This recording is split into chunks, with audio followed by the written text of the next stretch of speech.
Interesting rivals today.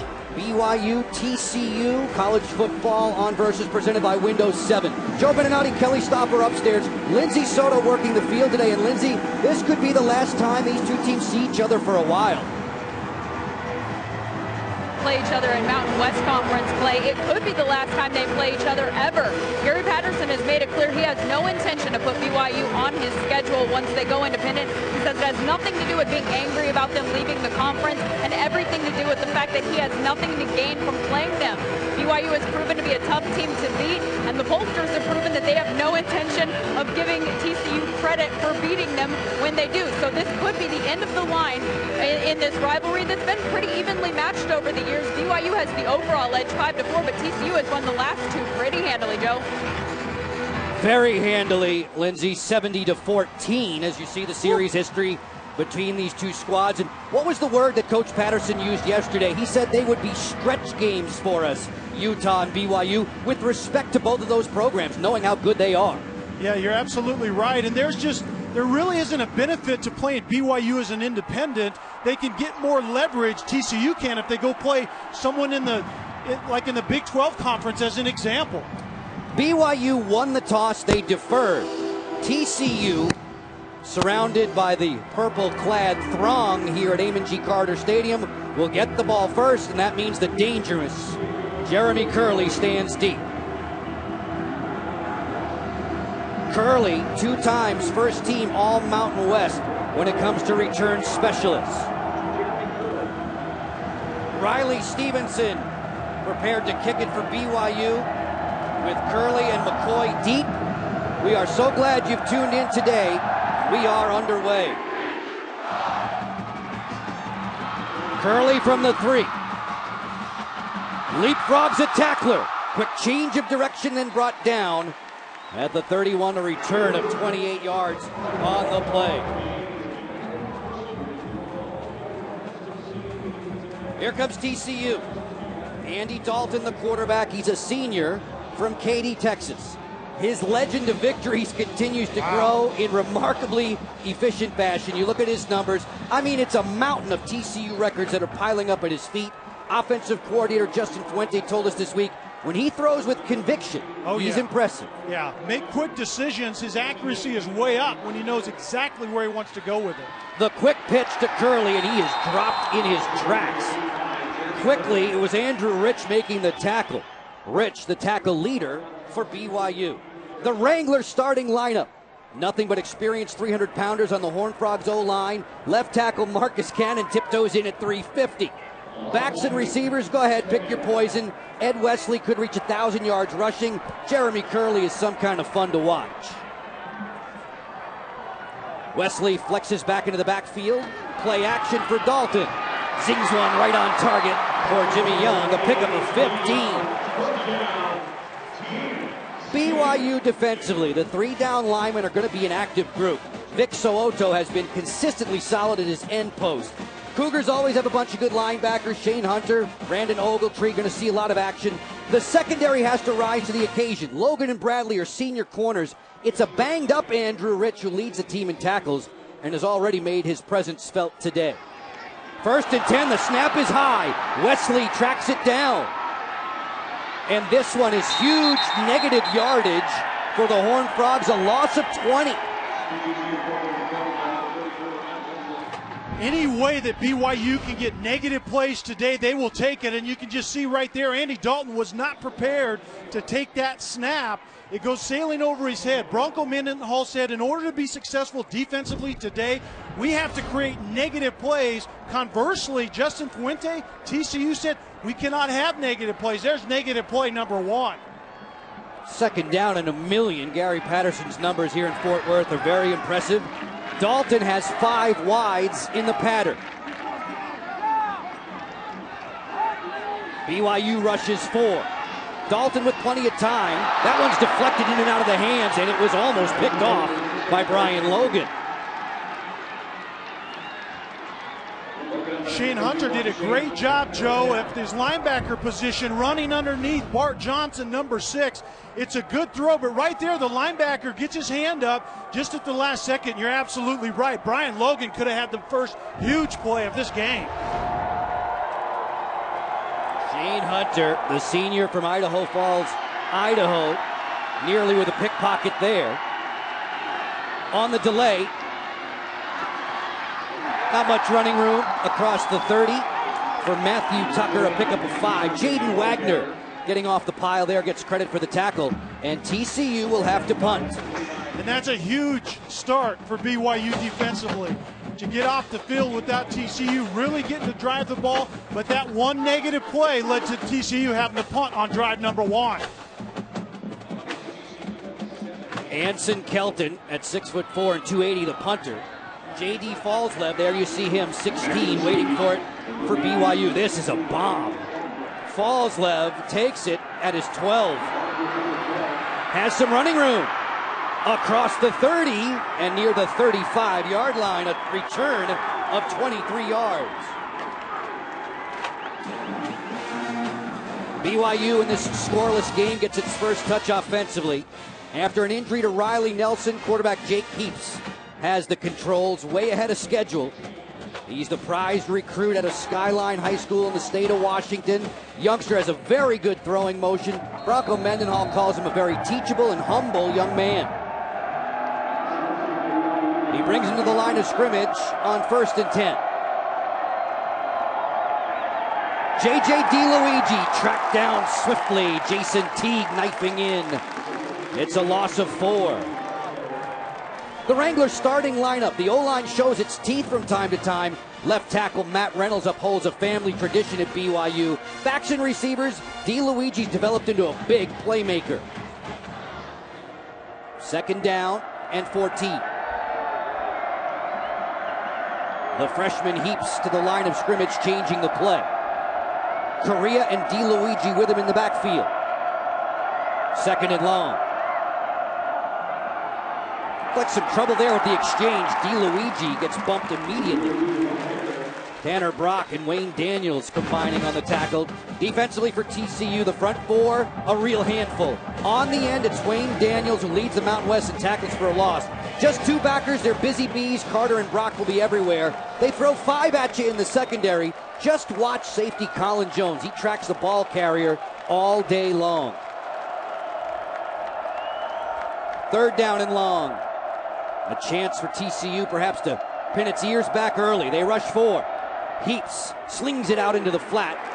Connecting with J.J. DeLuigi, Colin Jones brought him down. It's a gain of 4, and BYU will be forced to punt. Good start if you're liking defensive football, but very sound alignment and assignment defensively thus far. Colin Jones doing a nice job out in the flat, really one-on-one with DeLuigi. That's a tough matchup. TCU's going to have to tackle number 10 well all day. Jeremy Curley, the punt return specialist, wide out, do it all for TCU, waiting the boot from Riley Stevenson. You know, Curley has company for outstanding punt returner in the Mountain West Conference this year. Utah's Shaky Smithson's been outstanding. This one's a line drive. Curley from the 13. Makes a head and shoulder fake and skips out of bounds at the 27-yard line. BYU TCU, no score in Fort Worth. Back in a moment.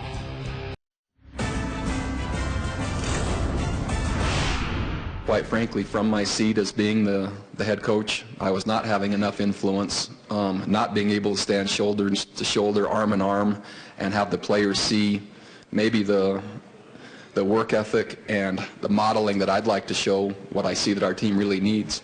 And so I think my influence on the defense is that's what I consider my strength. It's where I think I can have the most leverage. Bronco Mendenhall's thoughts in the wake of the dismissal of defensive coordinator Jaime Hill. We see Broncos marks in 6 seasons as the lead guy in Provo. And he's done this before, had the head coaching responsibilities with the defensive coordinator responsibilities, and he admitted it was a handful. It spread him thin in the past. You know, Joe, what I think is understated here is this is a young BYU team, especially defensively. There was a void in leadership. Bronco has stepped into that void. That's what this team needs right here and right now. TCU did not score on its opening drive. First time all year in a home game that they did not put points on the board. Matthew Tucker's in there. Ed Wesley, we noticed him on the sideline a few moments ago being tended to by the training staff of the Horned Frogs. It's a gain of 5.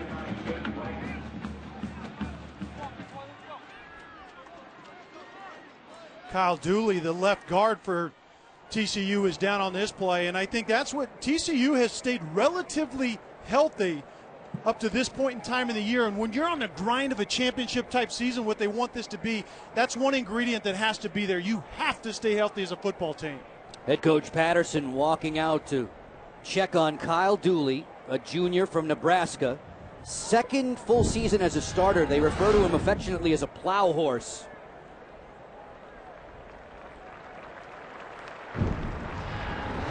You can see him coming off the field, but remember in practice a week ago, Blaze Foltz, who's also he was really the backup guard, he blew his ACL out, and so he's gone as well. So all of a sudden you have a lack of depth at that guard position for TCU. Which means Spencer Thompson comes on, the junior from Texas, to fill in at the left guard spot. On second down, Shivers motions into the backfield. Flags before the handoff to Tucker. BYU pointing at TCU. Ball start. Offense, number 77, 5-yard penalty. Still second down. You know, Joe, and if you're a BYU fan, you like a couple of things early in this game. One, BYU is playing with that same effort and energy and passion that they showed against San Diego State a week ago. Conversely, TCU is not looking sharp. They're not looking clean and focused. CFO West officials today. We just heard the clear speaking voice of Tom Walker, our referee. Dalton, tremendous at home. His statistics are eye-popping. Sends Tucker in motion on a short drop underneath to Tucker, who's upended right at the 33-yard line. Pickup of close to 6 on the play.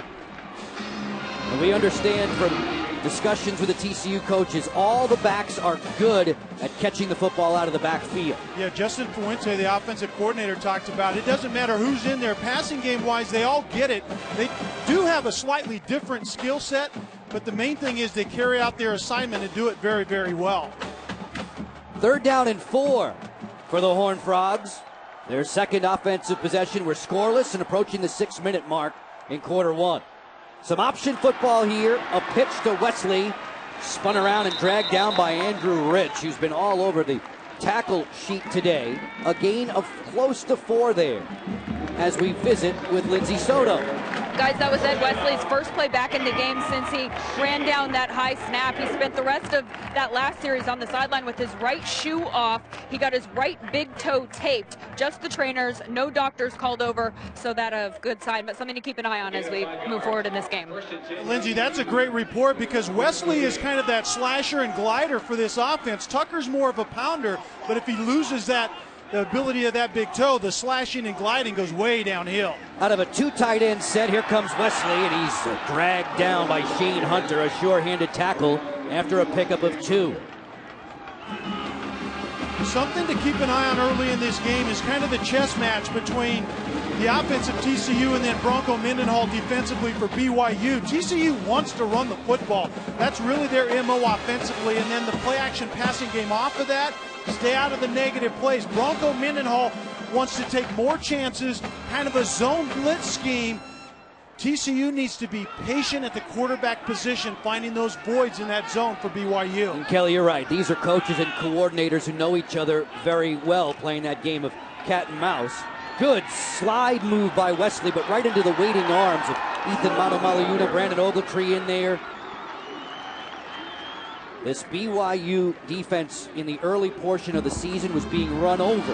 Yeah. They were much more effective last week against San Diego State. Well, they basically were only bringing one player back on that front 7 from a year ago. No linebackers were back, and then they got injured early. So inexperienced, got further inexperienced through injuries. And so right now, that's what Bronco Mendenhall had to step in.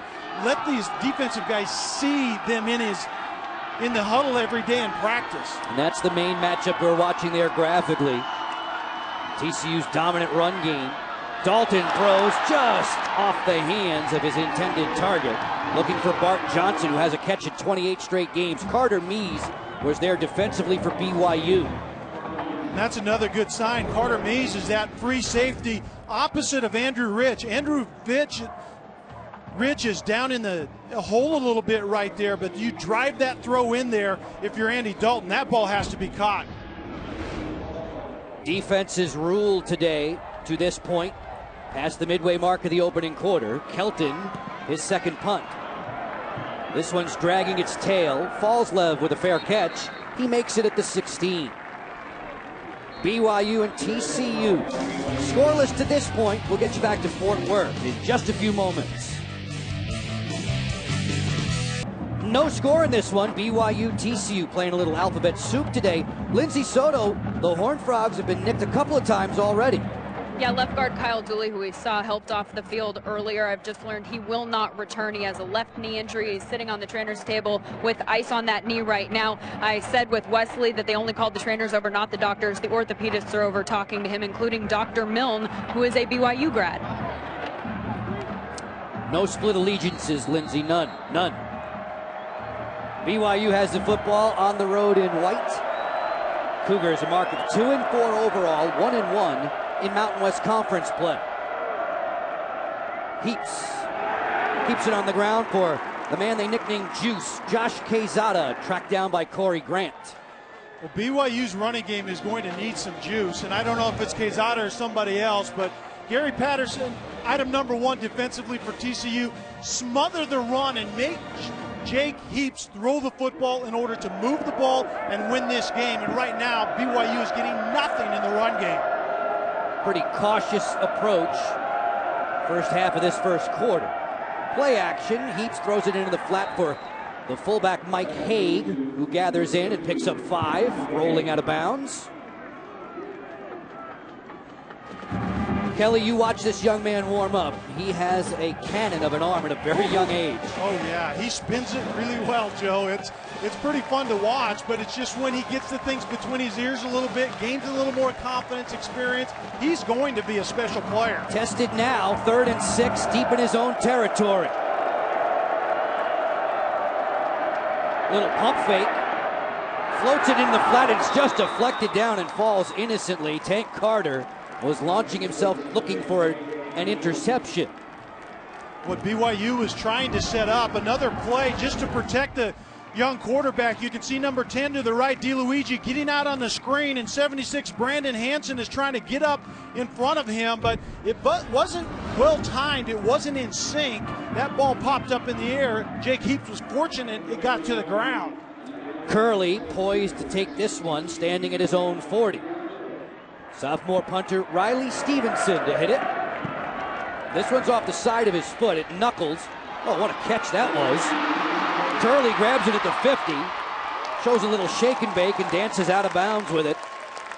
A return of 11 yards. TCU trying to get on the board first. Matching up with a rival in Brigham Young. Just a gorgeous day for football in Fort Worth. BYU, TCU scoreless. BYU back on defense. That means Bronco Mendenhall is even busier, Lindsey Soto. Title that has changed in the last week. His entire workday is different now that he's calling the defense. He says his days are 95% different now than they were 2 weeks ago. Before, he spent most of his day in the head coach's office. Now he spends about a half hour a day there. The rest of the day is spent in the defensive room, coaching the guys up, talking strategy, and coming up with schemes. He says he finds that a lot more fulfilling. The problem is it's also exhausting. A good exhausting, but exhausting nonetheless, and he wants to make sure he doesn't burn himself out. So he's going to think about things in the offseason, make a decision later about whether or not to keep the coordinator position moving forward. As Andy Dalton leans in, changing the call at the line of scrimmage, out of the shotgun, Lindsey. This is Wayman James, described as a bowling ball.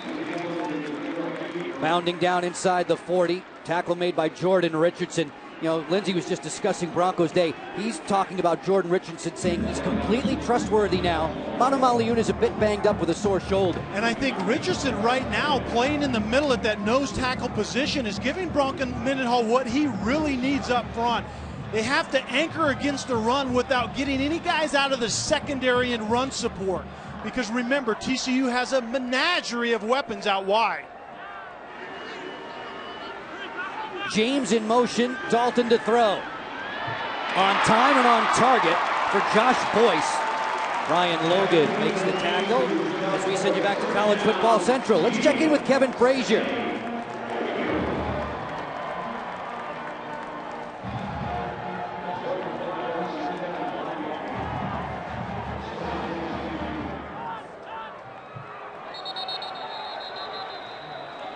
Big Ten battle. Denard Robinson has his hands full working in that one.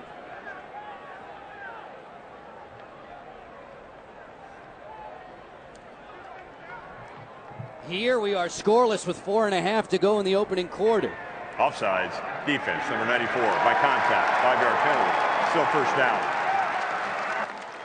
It's College Football on Versus, presented by Windows 7 today. Along with Kelly Stoffer and Lindsay Soto, I'm Joe Beninati. So glad you've tuned in. We're at Amon G. Carter Stadium, which is about to undergo a major renovation once this season is done. Fort Worth and BYU for a final time in the Mountain West get-togethers. This matchup up here is very important in terms of a one-on-one type situation, Joe. Dalton's going to keep it, Kelly. Carving his way inside the 10. He's dropped down near the 3-yard line of BYU, picking up the first down, a 19-yard gain.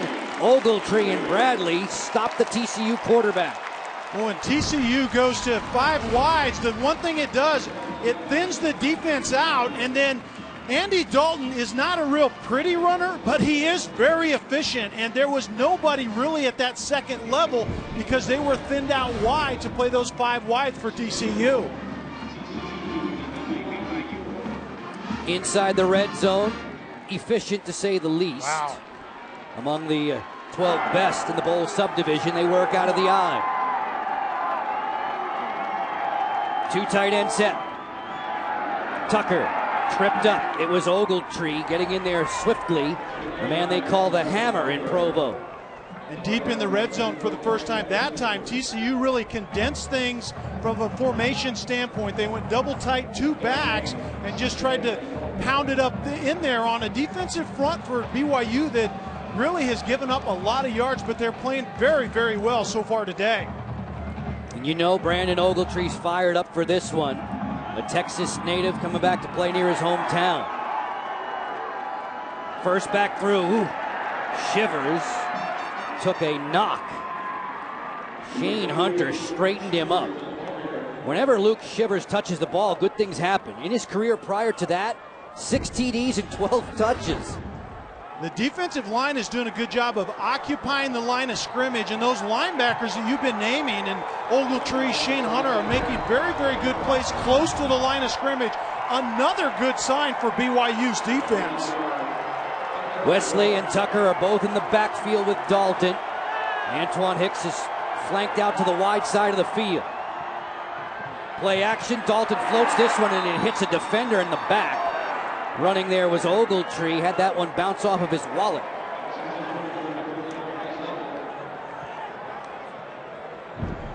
Play action passing game and just trying to get Dalton outside to get a cleaner look, and then the running back was coming underneath. You can see Wesley standing right there trying to slide out underneath those linebackers, but Andy Dalton, item number 1 when you're throwing the football, you have to find a passing lane. Just over 20 yards here on this field goal try. No worries for Ross Evans, who is now 5 for 5 on the season. TCU jumps out on top. Folks, Tuesday, 10:30 Eastern, Versus is bringing you an all-new sports talk show featuring 2 of the most talkative and talked about NFL stars, Chad Ochocinco and Terrell Owens. It's the T. Ocho Show. You think you've seen it all? You ain't seen nothing yet. Tuesday, 10:30, the T. Ocho Show, only on Versus. I would like to see you on that show. No, Can we set that up? I would be humbled. I would be outspoken by those 2 by a mile. Gary Patterson would actually be good on that show.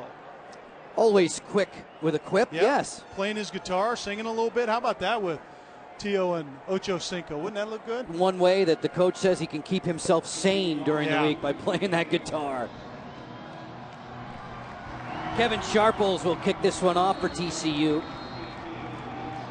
That's Fallslev back deep for the Cougars. O'Neal Chambers is often there as well, standing side by side. This is another area where Gary Patterson, he pointed out that their special teams really haven't been special. They need to make a difference in a positive way here today. Chambers 4 yards deep, and he's coming out. Only to the 15-yard line. This is a good rivalry, BYU and TCU, and Coach Patterson puts the finer points on what this rivalry entails. They have tradition, they're physical, they're big, everybody can run, and so it's, you know, when you play against a program that's used to winning, it's not as easy to conquer that group and be able to win on that given day because of their attitude towards all of it. Gary Patterson's teams won the last 2 installments in this series. BYU takes possession now. Heaps with a little counter move. JJ Luigi has no running room. Wayne Daniels had it surrounded. All Mountain West Conference second teamer last year. The reason TCU is so good defensively, it starts with the guys in the middle. You can see 57 Corey Grant and 69 Kelly Griffin just blowing the blocking scheme up inside, and it allows their pressure guy Wayne Daniels to come down inside and clean it up. 2nd and 11, Kelly, and Heaps has 4 wideouts with which to work. Out of the gun. The quick slant. Boy, that was well read by Tank Carter. That was nearly a pick 6. 3-0 Horned Frogs. Back to College Football Central. Here's Kevin.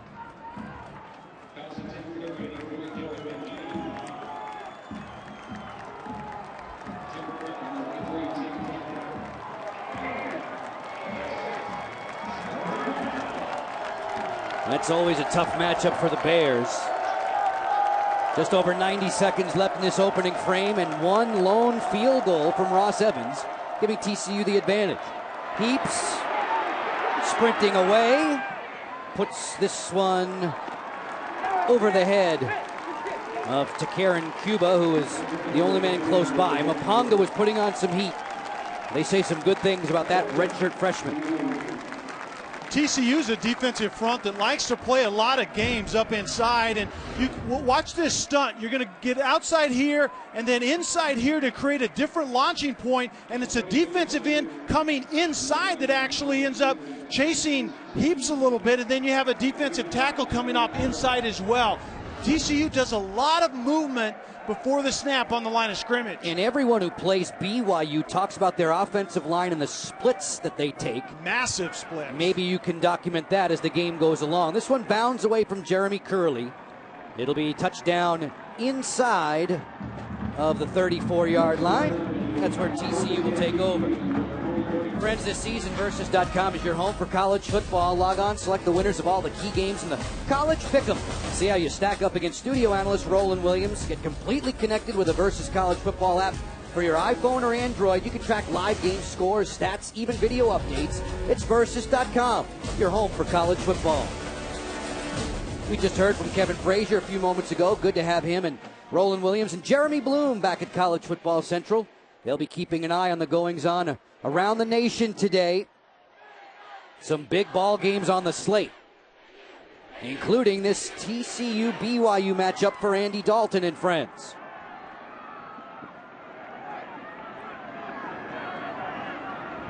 Throws this one out into the flat. Wesley is flattened by Andrew Rich.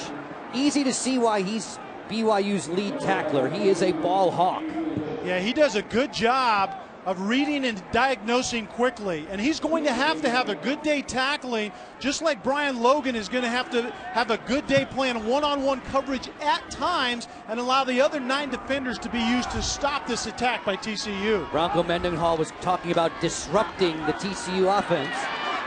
Dalton going through his progressions, and then he's brought down by Vic So'oto. A loss of 4 and good coverage in the secondary.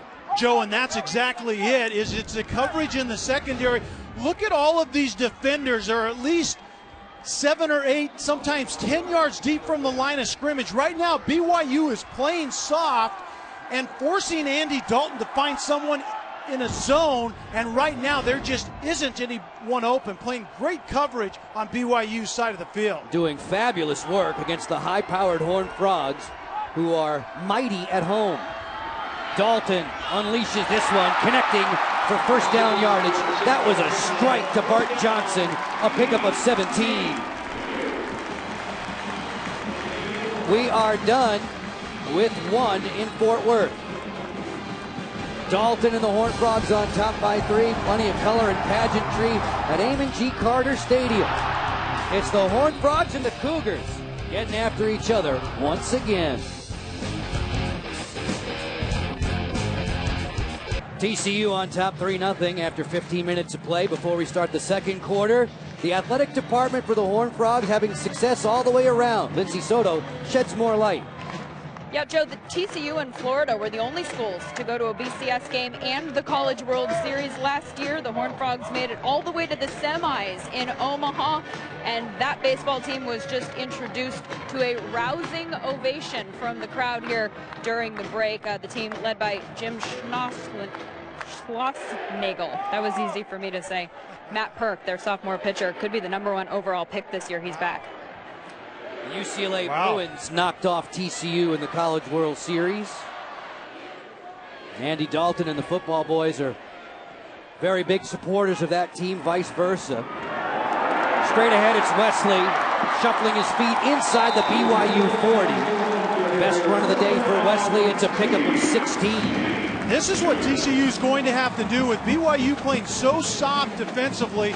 They have to be able to run the football against that look, and it's right up the middle, right there where you can see the softness. You just got to get a hat on a hat, and you can see the green grass to the safety. That's what TCU wants to do. That's certainly what they're going to have to do against this soft BYU defense. 5 wides in the pattern this time.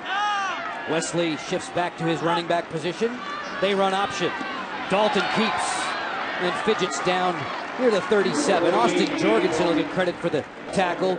No relation to the former D-line standout in Provo, Jan Jorgensen. TCU right now, Joe, going to kind of an up-tempo offense. When they feel they have a little momentum, they'll just go to the line of scrimmage and get it done. Quick throw and catch. Dalton connecting with Boyce. Brandon Bradley was right in the vicinity for the Cougars. A gain of 4. Brings up 3rd and short. Horned Frogs getting to the line quickly. Dalton runs the option. And he's tracked down from the blind side. Vic So'oto with tremendous hustle.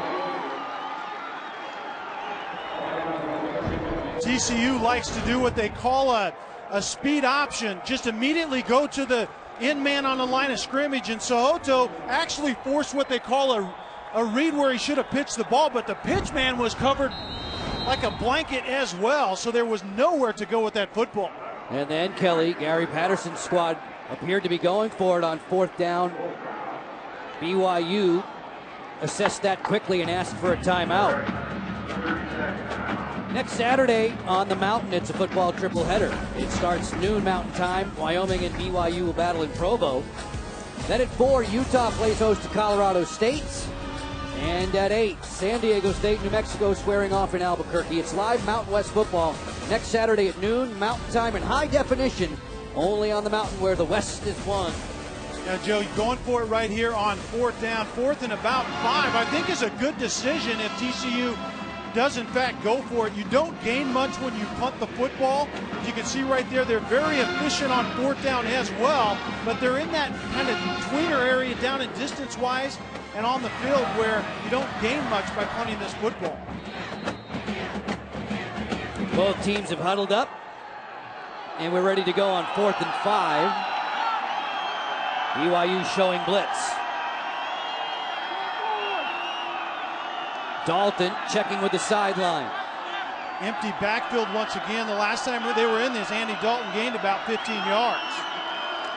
Short drop, double pump. Throws this one into a seam, and it's incomplete. That was a tough throw for Curley. Rich was in the neighborhood, and BYU takes over on downs. And Andrew Rich is a safety. At BYU, they call it the cat safety. He does a nice job of just chasing Curley down that seam, and that's exactly where TCU stresses defenses, is they work Curley kind of between the hashes, but great coverage by Andrew Rich right there. And Kelly, the chess match continues in a low-scoring game as we anticipated. BYU gets possession with Heaps under center. Play action. Launching this one, intended for Chambers, it's incomplete.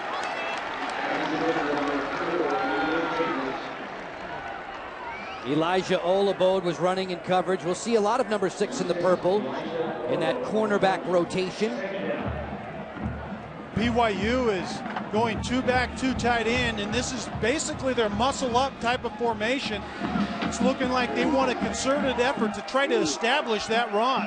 Heaps to take the snap from the center, Brown. They had a couple of issues during the warm-ups on the exchange.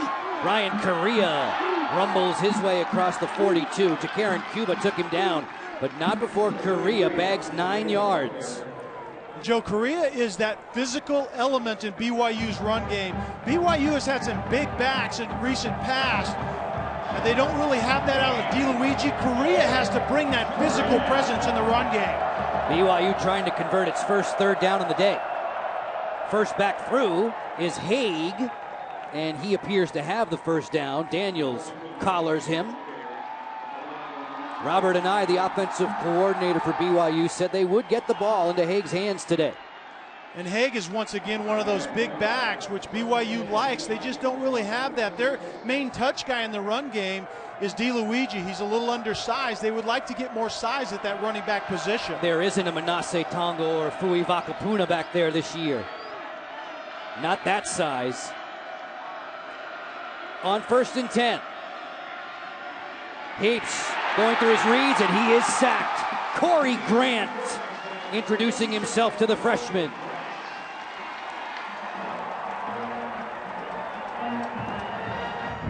When you can get pressure from inside, it's really just a bonus, but this is more of a coverage sack. Jake Heaps hesitated there because he had nobody down the field, and then the pressure. There wasn't pressure initially, and then Corey Grant comes off late. You can see DeLuigi, number 10, was running an angle route inside. He was covered like a blanket. On the handoff, TCU has that diagnosed. Tank Carter rocketing in from his linebacker spot.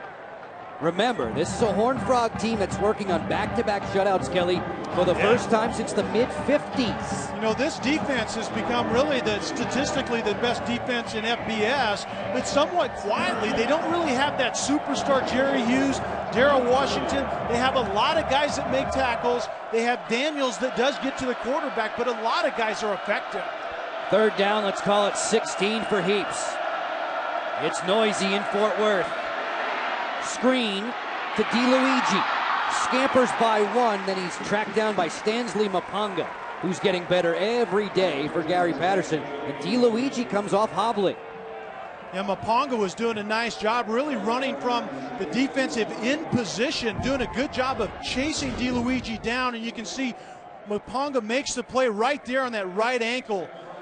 The 270-pounder rolls on DeLuigi's right ankle. We'll have to keep an eye on that. We'll see if Lindsay can give us a report, because DeLuigi is that multiple touch guy for this BYU Cougar offense. That did not look good. DeLuigi's earned himself a bigger role in the offense. He's smiling all the time. Stevenson nails this one over the head of Curley and into the end zone for a touchback, a 54-yard punt. It's a low-scoring Mountain West game as they tend to J.J. DeLuigi. 3-0 for 4th-ranked TCU. In Fort Worth, Texas. Beautiful campus, Texas Christian University. You walk around the ground, you see the improvements they've made. Gary Patterson beams with pride when he talks about TCU. He talks about the football program kind of being the front porch. They're doing a lot of good things, but everybody across campus is benefiting from the success of this football program. Amon G. Carter Stadium, rocking the purple today. It'll have a decisively different look next year. They'll downsize the facility while they're renovating, and everything will be complete by 2012. Hefty little price tag, right? $105 million plus. Yeah. They pretty much have it all in their pocket already. That's pretty amazing. Horned Frogs keeping it on the ground. Ball squirts loose. And recovered by TCU. Jake Kirkpatrick, the center, one of those guys on the Remington Award finalist list a season ago. And you can just sense that right now TCU is giving BYU reason to hope, and that ball comes out right at the very end. You have to protect it all the way to the ground, and Tucker gets it, strips right at the end. You can hardly tell if it came out before he was down. But nonetheless, the center jumps on it anyway. Brings us to 2nd and 9. A quick shot to the outside. Dalton finding Jimmy Young, who came into today with only 7 catches all year. We looked across the table from Justin Fuente yesterday, said 7? He goes, well, there have been other options, and the elevation of Josh Boyce, the rise in his play.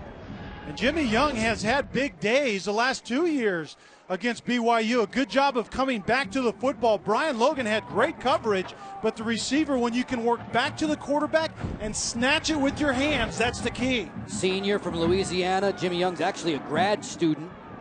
In his career, 6 times over 100+ yards receiving. 1st and 10 for Dalton and his gang. Bring it around. That's the fleet-footed Sky Dawson on that fly sweep, and Andrew Rich short circuits that. Brian Logan's all pumped up. Wow. That's the fastest frog. When Andrew Rich is playing along the line of scrimmage, you can see him come off the block right there. Andrew Rich is a safety, Joe. He's playing down at the line of scrimmage. Bronco Mendenhall said a couple of things. One of them was, in order to be successful today, Andrew Rich had to have a great day tackling. So far, so good. Saw those half-dozen tackles on that graphic. He may be better than that already. And this time it's Bradley upending Wesley, and BYU showing that same emotion with which they played the game last week in their win against San Diego State. And this is really just kind of a slip screen to the wide receiver. You need to get a good block outside wide by the wide receiver, and it was a horrendous block, and Bradley dumps the receiver on his head. Right now, Joe, you're absolutely right. BYU's defense playing with a ton of passion. See the 3rd down conversion story at the top of your screen. This is 3rd and long. Dalton out of the gun. Looking over the middle, throws a shot for Boyce. Cross the 45, 1st down yardage, gain of 22. Travis Uale, long and rangy defender, makes the tackle, but the Horned Frogs faithful have something to cheer about. And Boyce is the outside receiver. He's going to run a deep kind of slant, slightly in route against that soft coverage, and I think this is where BYU gets in trouble. If you play too soft, you give up those plays. It's the 2nd time TCU is converted on 3rd and extremely long. That was a pretty throw. Dalton goes back on the ground this time as the shadows start to envelop the field here at Amon G. Carter Stadium. Ethan Mano-Maliuna, the last man off the pile. He and So'oto combining to stop Tucker. Horned Frogs on top by 3 over visiting BYU. It's been a tough day for TCU offensively. You see 30 offensive plays, and 10 of them have been for relatively little. That's exactly what Bronco Mendenhall's game plan is today. James trying the interior of the line, and Rich makes the stop. Here's College Football Central now with Kevin Frazier.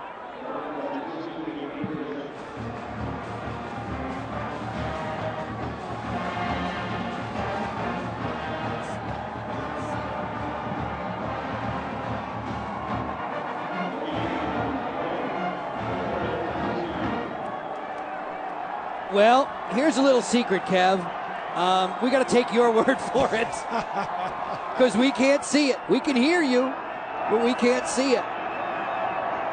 That game involving a couple of outstanding quarterbacks. Dalton connecting with Antoine Hicks. Hicks had a couple of touchdowns last week as they blasted Wyoming. It's a gain of 10. Bradley makes the stop. TCU is having some success out wide, Joe, on that kind of just the out route, the soft coverage before the linebacker can get underneath that route. Andy Dalton's doing a nice job of getting rid of the football quickly. 14 different receivers he had connected with coming into today's game. 14 different guys, so you allude to the weapons that they possess. And he's not afraid to push the buttons. Dalton under center now, Jake Kirkpatrick. Short drop. Good move on the outside. It has to be Jeremy Curley with fast feet like that. A gain of 10. Uale stopped him.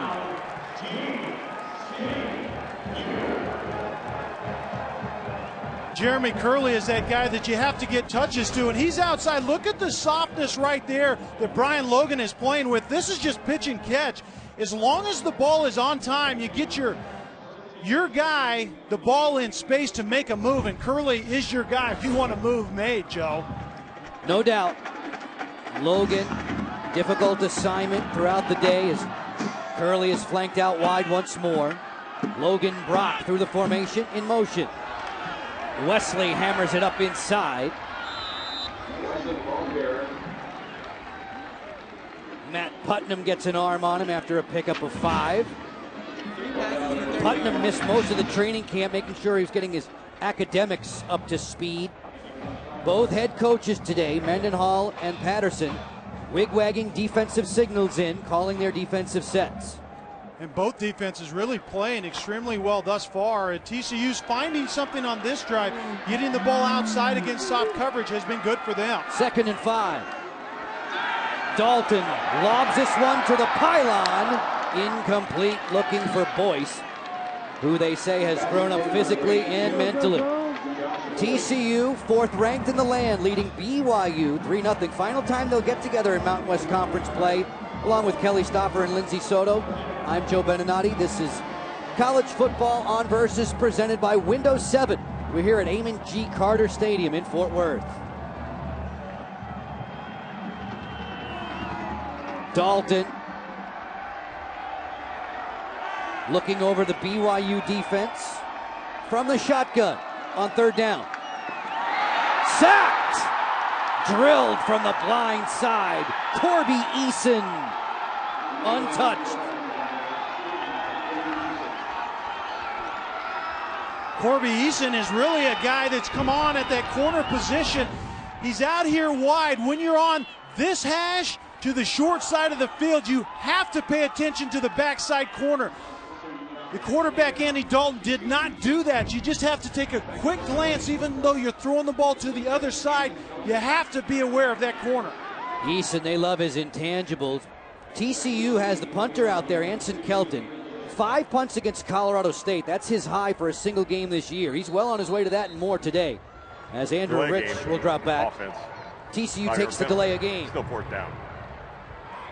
giving Kelton a little bit more room with which to work. Exactly, and Kelton can boom this ball, but you want to play field position right here, so don't punt it into the end zone and lose 20 yards of field position. Have you ever in your life seen a 280-pound punter? No, he can play defensive line if he wants to as well, apparently.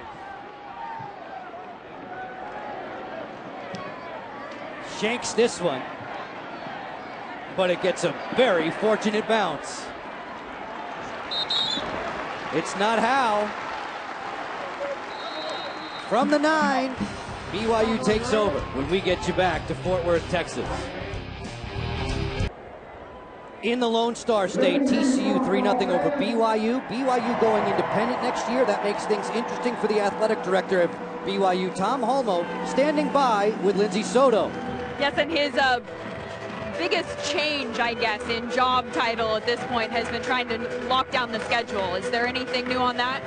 Director of scheduling. I spend a lot of time on scheduling, but it's important to make sure that you stay on top of the day-to-day operations of the football and basketball and all the other kids, student athletes, to make sure that's our #1 focus. As far as the schedule is concerned, how many games do you have locked down and how close are you to being finalized for next year? We have like 1.5 to go, and so it's getting close. 1.5. When do you think that we'll know? I'd say maybe in about 2 or 3 weeks. Any chance that Utah game is at the beginning of the year right now? Is that something you'd like to, down the road, move toward the end of the season? That'll be one that moves around. Depends for the Pac-10 whether or not they'll let them play it later. All right, Joe, we'll let you call this play. We'll come back to the athletic director. Jake Heaps on 1st and 10. The quick handoff on the delay. Picks up 3. Back to Lindsey and AD Tom Holmoe. What has been the thing about this that has maybe surprised you the most about the process of going independent? Yeah, and I'm impressed by the number of schools that are calling us saying, hey, we're interested, let's talk. There's a difference between talking and signing a contract. So we're in a lot of conversations, which is exciting. Guys, as you know, Tom Holmoe, former football coach, we've been sitting down here. He's going crazy watching this game. How hard is it not to offer up your input as a football coach in your new role as athletic director? Well, today I'm just like a fan. I have a lot of thoughts, but I'm not coaching the game, so I let the coaches coach. A lot of faith in the coach you have. Thanks a lot. Thank you. Joe? Tom and Lindsay, we do appreciate it. BYU 4 times Mountain West Conference champions, 99, 01, 06, and 07. 3rd down and 7 for the freshman Heaps. Preston to service full time with Riley Nelson out after shoulder surgery. Heaps flushed out and brought down. It's Stansley Mapanga.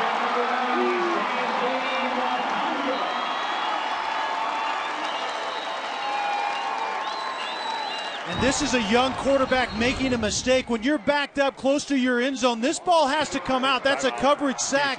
Eventually, Mapanga gets there. But, Joe, you can't afford to lose that yardage. Throw the ball out of bounds and give your punter more room to get rid of it. It's usually the other end, Wayne Daniels, who's causing all the havoc. You see the sack total for TCU starting to climb. Mapanga out of Hebron High, a Texas native, District 6-5A Defensive Player of the Year. One of those guys with a terrific motor.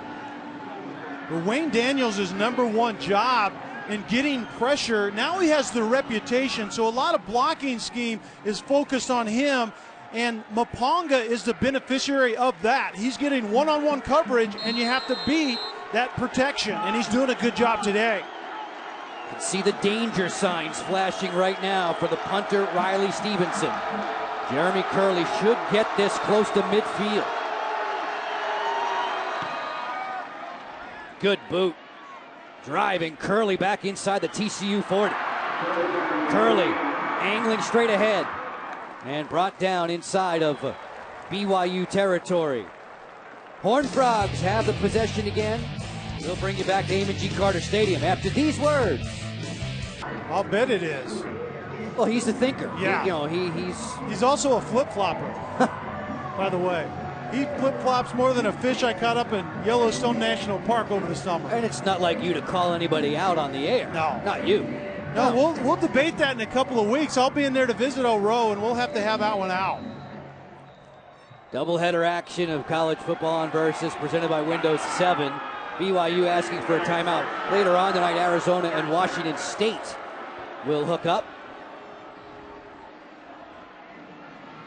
Bronco Mendenhall gathering his troops around. Defensively today for the Cougars, Andrew Rich has been the bell cow. Oh, man. Bronco Mendenhall said that number 22, Andrew Rich, had to have a big day. Well, he's having a huge day everywhere in pass coverage. He's getting guys to the ground, but he's playing around the line of scrimmage a ton. Safeties obviously have to make plays in the passing game, but it's the plays he's made in the run game. 9 tackles already, 1.5 for loss. He's the extra defender down on the line of scrimmage that has been so successful for BYU thus far. He's playing banged up too. A neck stinger, arm injuries. They're worried about some nerve concerns. Wow. And still playing at a super high level. 1st and 10 for Dalton. Short drop right to Boyce. And he's out of bounds, close to the 35. Eason made the tackle. Give them 11 yards on that. And this should be in Andy Dalton's wheelhouse. You can't get more experience than Andy Dalton at the quarterback position. A little over a minute 30 left, a couple of timeouts. That's an eternity to try to get points on the board. And TCU would desperately like to get this in the end zone. Lone points today, a Ross Evans field goal that was barely past extra point distance. Once again, the soft coverage. This is all about keeping the ball in front of you if you're BYU. Here comes the blitz. They pick it up. Boyce is alone. Touchdown! Outstanding blitz pickup. 35 yards on the strike.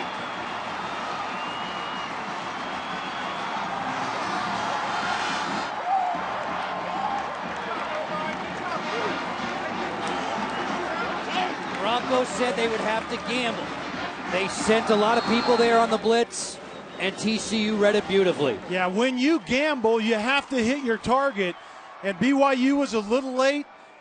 Andy Dalton and Boyce was exactly right on that play.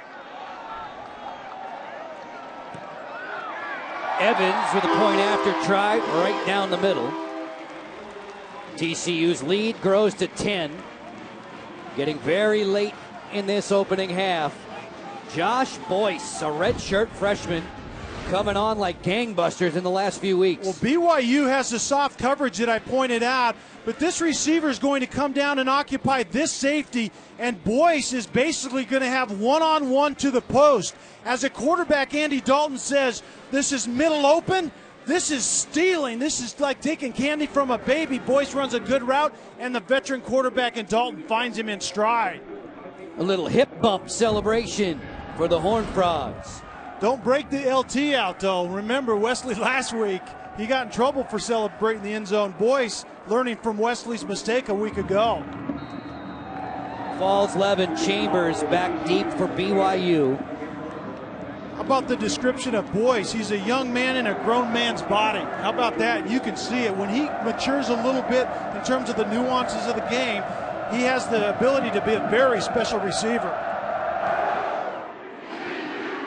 This one spirals. Taken by the up back, Muleman. Across the 32. We can look now at a Toyota Drive summary for the Horned Frogs, capped off by Josh Boyce. Well, it was short time. It didn't take long. When you get the right coverage and you have the right play drawn and you execute it to perfection, this is the result. Boyce, a big play receiver, and Andy Dalton knows how to get it to guys like that. Can tell he's a talent. The numbers read out. All it takes 12 seconds. Boyce already with a handful of catches today. Jake Heaps looking to respond, trying to scratch this TCU defense. It's in and out of the hands of his intended target there, Brian Correa. Brock and Cuba combined to make the hit. Well, we'll be able to see comparatively what Robert Anaya, the offensive coordinator, allows the young quarterback to do. Plenty of time, a couple of timeouts. Do you allow the youngster in Jake Heaps to try to get something done in this situation?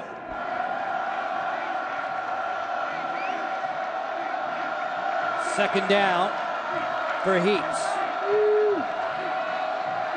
Has plenty of time. It's intercepted. Wonderful catch by Tank Carter.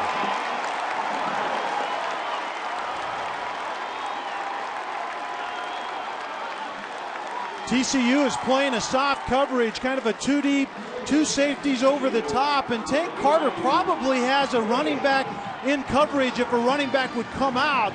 But since he didn't, he just got to read the quarterback and makes a tremendous play on the football. Carter's always going to be up there in tackles, as here he makes the pickpocket on the young freshman. Yeah, and he's just reading the young freshman's eyes because it's a zone coverage, and he doesn't have to really jump a receiver in his zone. So as a veteran does, find the quarterback, see where he's going to throw the football, and just get in the way. Let's see how efficiently TCU works late in the half, given a short field after the turnover. 1 minute with which to work in the opening half, separating us from the Geico halftime show. Kevin Frazier, Roland Williams, and Jeremy Bloom today at College Football Central. Out of the gun, 5 targets to choose from, and there's a flag from the side judge. Ball start. Offense, number 34, 5-yard penalty. Still second down. Well, Joe, a lot of hard work and a lot of quality play for BYU, especially defensively in this first half. Could all go downhill in the last minute or minute and a half if they allow TCU to get something done right here. Signals being sent in defensively for the Cougars. Bronco Mendenhall prowling over there after naming himself the D coordinator in early October. Dalton over the middle. Wide open, Bart Johnson. Johnson inside the 15. Knocked down by Carter Mees. And Mees is slow to get off the deck.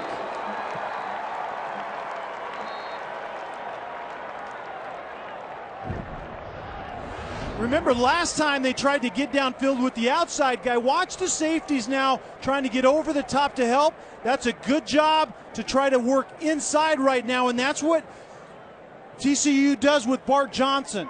The safeties split this time. Andy Dalton, the veteran quarterback, knows now I have to go inside. I can't go over the top. Good job of recognizing the coverage and getting it to the right guy. Sophomore Carter Mees, who backs up Travis Uale. Uale getting a starting job after the Cougars lost Stephen Thomas to injury. This BYU D has been banged up all season long, and Mees just now getting back upright with the help of the training staff. Sophomore from Utah, born in Wyoming. And Mees is important because he's that safety that's opposite Andrew Rich. And it's hard to tell what happened there. He tried to make the tackle one-handed or one-armed with the right arm, but Andrew Rich is playing along the line of scrimmage a lot because Mees has to play in coverage. TCU in business now, Kelly. 1st and 10. Just inside the 15. Tucker's in the backfield with Dalton. Dalton on the pump fake over the middle. Hello! Wide open. Jimmy Young touchdown. 14 more yards for number 14.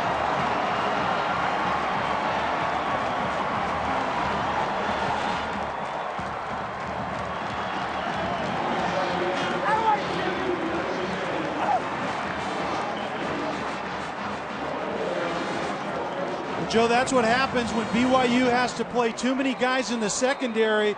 Ole that time was in the secondary because Mees just got hurt. A lack of communication and a wide open receiver. Leads to a point after try for Ross Evans, who's missed a couple of those this year. No trouble this time. That one was dead solid perfect. It's 17-0 TCU. Remember, Mees just got hurt at that safety position. Ole is in there now, and you're just going to get a lack of communication. The safety is going outside, and nobody takes Jimmy Young down the middle. The quarterback doing cartwheels on his home turf here at Amon G. Carter Stadium in Fort Worth. Andy Dalton and the Horned Frogs pretty much held in check the first half, but the 2 late second quarter scores. Yeah, how disheartening is that? I think Bronco Mendenhall's defense really couldn't have played better until about the last minute and 36 seconds of this half, and it fell off the cliff very quickly. Points off of turnovers. It was an acrobatic interception by Tank Carter. First name Ricky. He picked up Tank as a toddler, made a fine catch, and then TCU converted. O'Neal Chambers hoping to get his mitts on this one. 26 seconds away from our Geico halftime show. Kevin, Roland, and Jeremy warming up back at College Football Central. It's Chambers from the 3. Bumped into his own blocker, brings it across the 25, and then he's gang tackled. This season, folks, Versus.com, your home for college football. Log and select the winners of all the key games in the college pick'em. See how you stack up against studio analyst Roland Williams. You can get completely connected with the Versus College Football app for your iPhone or Android. Track live games, scores, stats, even video updates. View Versus.com, your home for college football. The shutout string for the Horned Frogs continues. It's better than 160 minutes time. Final 18 ticks of the opening half. Heaps will stay on the ground. On the handoff there, Colin Jones makes the tackle on J.J. DeLuigi, who's been hobbled a couple of times in this opening half. Bronco Mendenhall and his troops about to head to the dressing room tunnel. BYU visiting Fort Worth. And TCU on top 17-zip as we lend an ear to Gary Patterson. Hey, we make too many mistakes offensively the first half. You got to get inside the 20-yard line. If you want to win championship, you got to score down there. Defense, they will come out throwing it over your head. Get ready to play. Let's go. Let's go. No better way to summarize than getting it straight from the voice of the head coach, Gary Patterson. 17-0 Horned Frogs.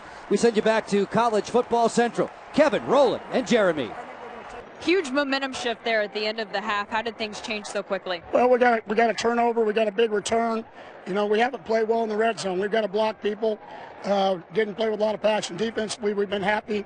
We're going to have to worry. They're going to throw the ball deep in the second half, so we got ready to play. And offensively, when you want to win championships, you got to play in the red zone, and we've got to be able to do that. What have you seen differently from BYU's defense today that we haven't seen out of them so far this season? I think they're doing the same. They're playing with a lot of passion. We knew that coming into this ball game. I told people all week how this was going to be. I don't know why anybody would be surprised. Thanks a lot. Good luck in the second half. They're jumping in Fort Worth, and for good reason.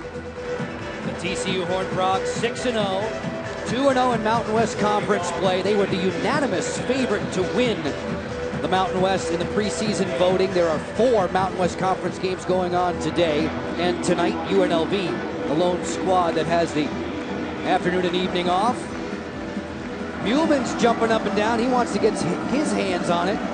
Sharples, 10 touchbacks in the last 5 weeks. Drills this one. Chambers a yard deep. Across the 15. Spins off of a couple of tacklers, keeps his legs moving out to the 24. Kelly, have a peek at the Windows 7 halftime stats. It's domination. Yeah, look at this right here. No running game whatsoever for BYU. And that really is what it comes down to. BYU played well defensively. Their offense did next to nothing. And then Andy Dalton, the veteran offense for TCU, took advantage of field position right before the half ended. Jake Heaps under center for the Cougars. Straight ahead for Brian Correa. Correa, a week ago, picking up 85 yards, a couple of short touchdown runs against San Diego State. Tanner Brock met him in the hole after a pickup of 4. And reset right now what BYU wants to do offensively. They wanted to establish the run and be able to throw the football when they wanted to. When they have to throw it, like right now, most likely, TCU is a very tough defense to throw against. They gave Correa 5, bringing up 2nd and 5. Heaps into the flat for Correa, chased by Carter, and taken down by Greg McCoy, speedy cornerback for TCU. A pickup of close to 10, move the chains for BYU. And I think that's a good matchup for BYU, is using their running backs in the pass game, but you have to be ahead and down in distance in order to do that, and BYU just simply has not been in that position much in this game up to date. Matt Marshall into the game. We saw this a bit last week against San Diego State. He's a reserve wideout, an option quarterback in high school. First back through there, taking the handoff. It's Correa, stacked up by Mapanga for no gain. Just a little wrinkle to try and keep TCU off balance. Well, Robert and I told us they committed to this package with Riley Nelson clear back in the spring, like you said, Joe, and so you don't want to let all that work just go away. It's a great change of pace for this BYU offense. Robert and I said you're right, they invested so much time to go down that path. Jacobson, another Texas native in the lineup. Repositions. And Heaps throws for McKay Jacobson, driven out of bounds by Takarin Cuba, who's making his 3rd straight start. Alex Abiloye normally starts at that spot for Gary Patterson, and Coach Patterson said he should be full go next week. The young quarterback doing a nice job of recognizing man-to-man coverage at the top. It's zoned down below, but your one-on-one is right there. Good job, good decision, get the ball out quickly, nice accurate throw. 3rd down conversions, BYU just 1 for 6 on the afternoon. This is 3rd and 6. Bunch formation at the bottom of your screen. Heaps looking the other way, and over the middle he connects with DeLuigi. Dragged down shy of 1st down yardage. Tanner Brock makes the tackle. DeLuigi, a dual threat, running and receiving. You're exactly right, and Robert and I told us that when BYU is at their best, about 75% or 70% of the passing game is going to either running backs or tight ends. Well, BYU is incredibly young at the tight end position, so their running backs have to figure big time into their pass game. Our friends at Elias Sports Bureau telling us DeLuigi's the only player in the FBS with more than 500 yards rushing and over 250 receiving. That's a great statistic. Two tight ends set. They bring Holt in motion. They pound it straight ahead. Correa gets drilled. Met by Tanner Brock. And Brock celebrating and hearing it from the purple-clad fans. Tanner Brock does a nice job of just recognizing where the run is coming. It's about reading and diagnosing. He's just going to get down the middle very quickly before the offensive line can get off and get to him. Boom, meet it right in the hole. Not a very good job of blocking up front. You could see the running back disappearing outside. That's probably where the run was designed to go. Nobody was there to block Tanner Brock on that play. TCU takes over. It's Wesley bounding off of a tackler, then tripped up on the outside by Jaden Wagner, Canadian-born linebacker for BYU. And Ed Wesley just has not looked right. Lindsey talked to us about that right big toe, and he just doesn't seem to have the shimmy and shake that he normally does. Wesley, Kelly, averages over 102 yards per game in Mountain West Conference play as he repositions into the backfield. 2nd and 9. Knocked down again. Almost got away. No game. Putnam should get credit for the tackle. One of 7 children for parents Greg and Becky Putnam. God bless them. 7 kids. Wow. How about Brandon Ogletree? We mentioned he's from Texas. He's got a huge cheering section in the stands with him and for him today. 7 different sisters, Kelly. Wow. 8 kids, 7 girls. Ooh-wee. 3rd down and long. Dalton out of the gun. Throws this one that's deflected by Ogletree, and it falls incomplete. BYU playing with a couple of high safeties, and Ogletree is in the zone coverage underneath. And once again, when you're in zone and you don't have someone enter your zone running a route, you just make eye contact with the quarterback and read where he's trying to throw the football. Great job of Ogletree getting depth and get his hands on that ball. Anson Kelton only had to punt twice last week against Wyoming. Way more than that today. He lifts this one high. Falls left, bluffing it as it bounds down into the end zone for a touchback, a 46-yard punt. We need to step away. We'll get you back to Amon G. Carter Stadium in Fort Worth in a moment on Versus. Very impressive under Broncos direction, Lindsey. He said his biggest mistake this year was underestimating what it would take to fill the leadership void with a team this young. Heaps hands off for Quezada. Spun around and down by Brock. Give him 6. Heaps is one of 15 true freshmen that have played this year for BYU. Yeah, and even the guys that have played, they're still pretty inexperienced, even if they're not freshmen. And I think you're right. They lost not only production from last season, they lost leadership. And it took Bronco a few games to figure out that it's not being filled. I need to be the guy to step into that void. 2nd down, let's call it 4. Inside handoff for Correa. He's not going very far. This TCU defense so difficult to run against. Yeah, that's been demonstrated here again today, but BYU doing a better job early in this second half, but the problem is they're behind by 17, so you can't continue to run the ball without getting some points. You can see right there, 166 minutes. That's obviously a long time in the game of football. 3rd down and short. Correa. Smacked down by McCoy, but he got enough. Joe, last week against San Diego State, BYU took the first possession and went 19 plays, almost 80 yards, and possessed it almost 8.5 minutes. Faked a field goal to continue that drive. I mean, that's what they would have liked to do today, but San Diego State's defense is not TCU's defense. I thought my eyes were deceiving me. They had the ball 45 minutes last week. 1st and 10. Play action. Heaps zips this one behind his intended target, the tight end Devin Mahina, who is off to a slow start this year, an ankle injury bugging him in camp. The play action passing game, and you're going to try to get the tight end down right in the middle of the field right there. But TJ Johnson is in coverage, and you have to drive that football, and you can see right there, Jake Heaps knows he let that football sail just a little bit. 2nd and 10. Matt Marshall in the shotgun. Terrence Brown, who's the orchestrator, the center on the offensive line. They wanted to run a little option pitch. There's a whistle and flags. Offense, number 73, 5-yard penalty. Still 2nd down. CFO West officials today, our referee, Mr. Tom Walker. And these are the little details. You miss a pass, you're being aggressive, and you miss it on 1st down and incompletion, and then you have the penalty. So now you're 2nd and 15. Advantage goes over to a very, very good TCU defense. Robert and I, the play caller for the Cougars. This is the matchup that you want to watch. Very good offensive lineman on Wayne Daniels.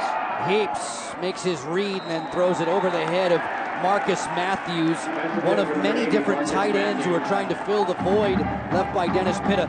Matthews, I realize, plays a lot inside, but Gary Patterson thinks he could be the next best tight end. Yeah, you put about 40 or 50 pounds on him. The way he runs route, catches the football, has a good understanding of the game, and he's listed as really a wide receiver. But you're right, Joe. He's a detached tight end that they try to utilize, trying to create a mismatch defensively. Just 25% today, Kelly, on 3rd down conversions. BYU 3rd and long. Heaps has all day. Shuffles his feet, sails one. That is intercepted. TJ Johnson reading it, playing center field. That ball had way too much hang time. And it results in just a very poor decision. There was nobody downfield. Very good coverage. TCU does a great job coverage-wise of reading routes, and at the end of the day, he needed to just get rid of the football. TCU's impenetrable defense. Stout in Fort Worth.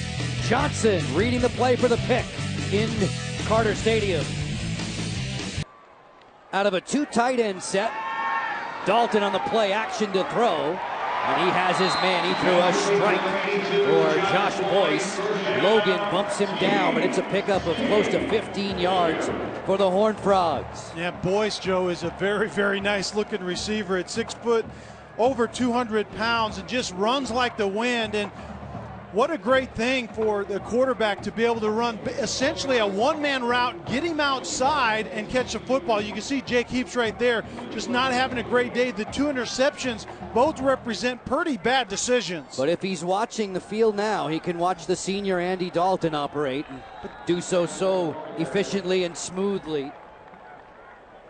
Ogletree makes the tackle on Matthew Tucker. 5 rushing touchdowns this year for last year's Mountain West Conference Freshman of the Year.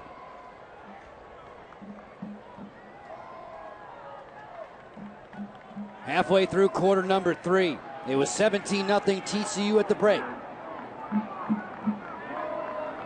2nd down and 9.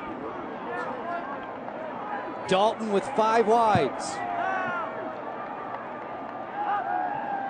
Cougars rush 4. Boyce tried to make a one-handed catch there, and it fell incomplete.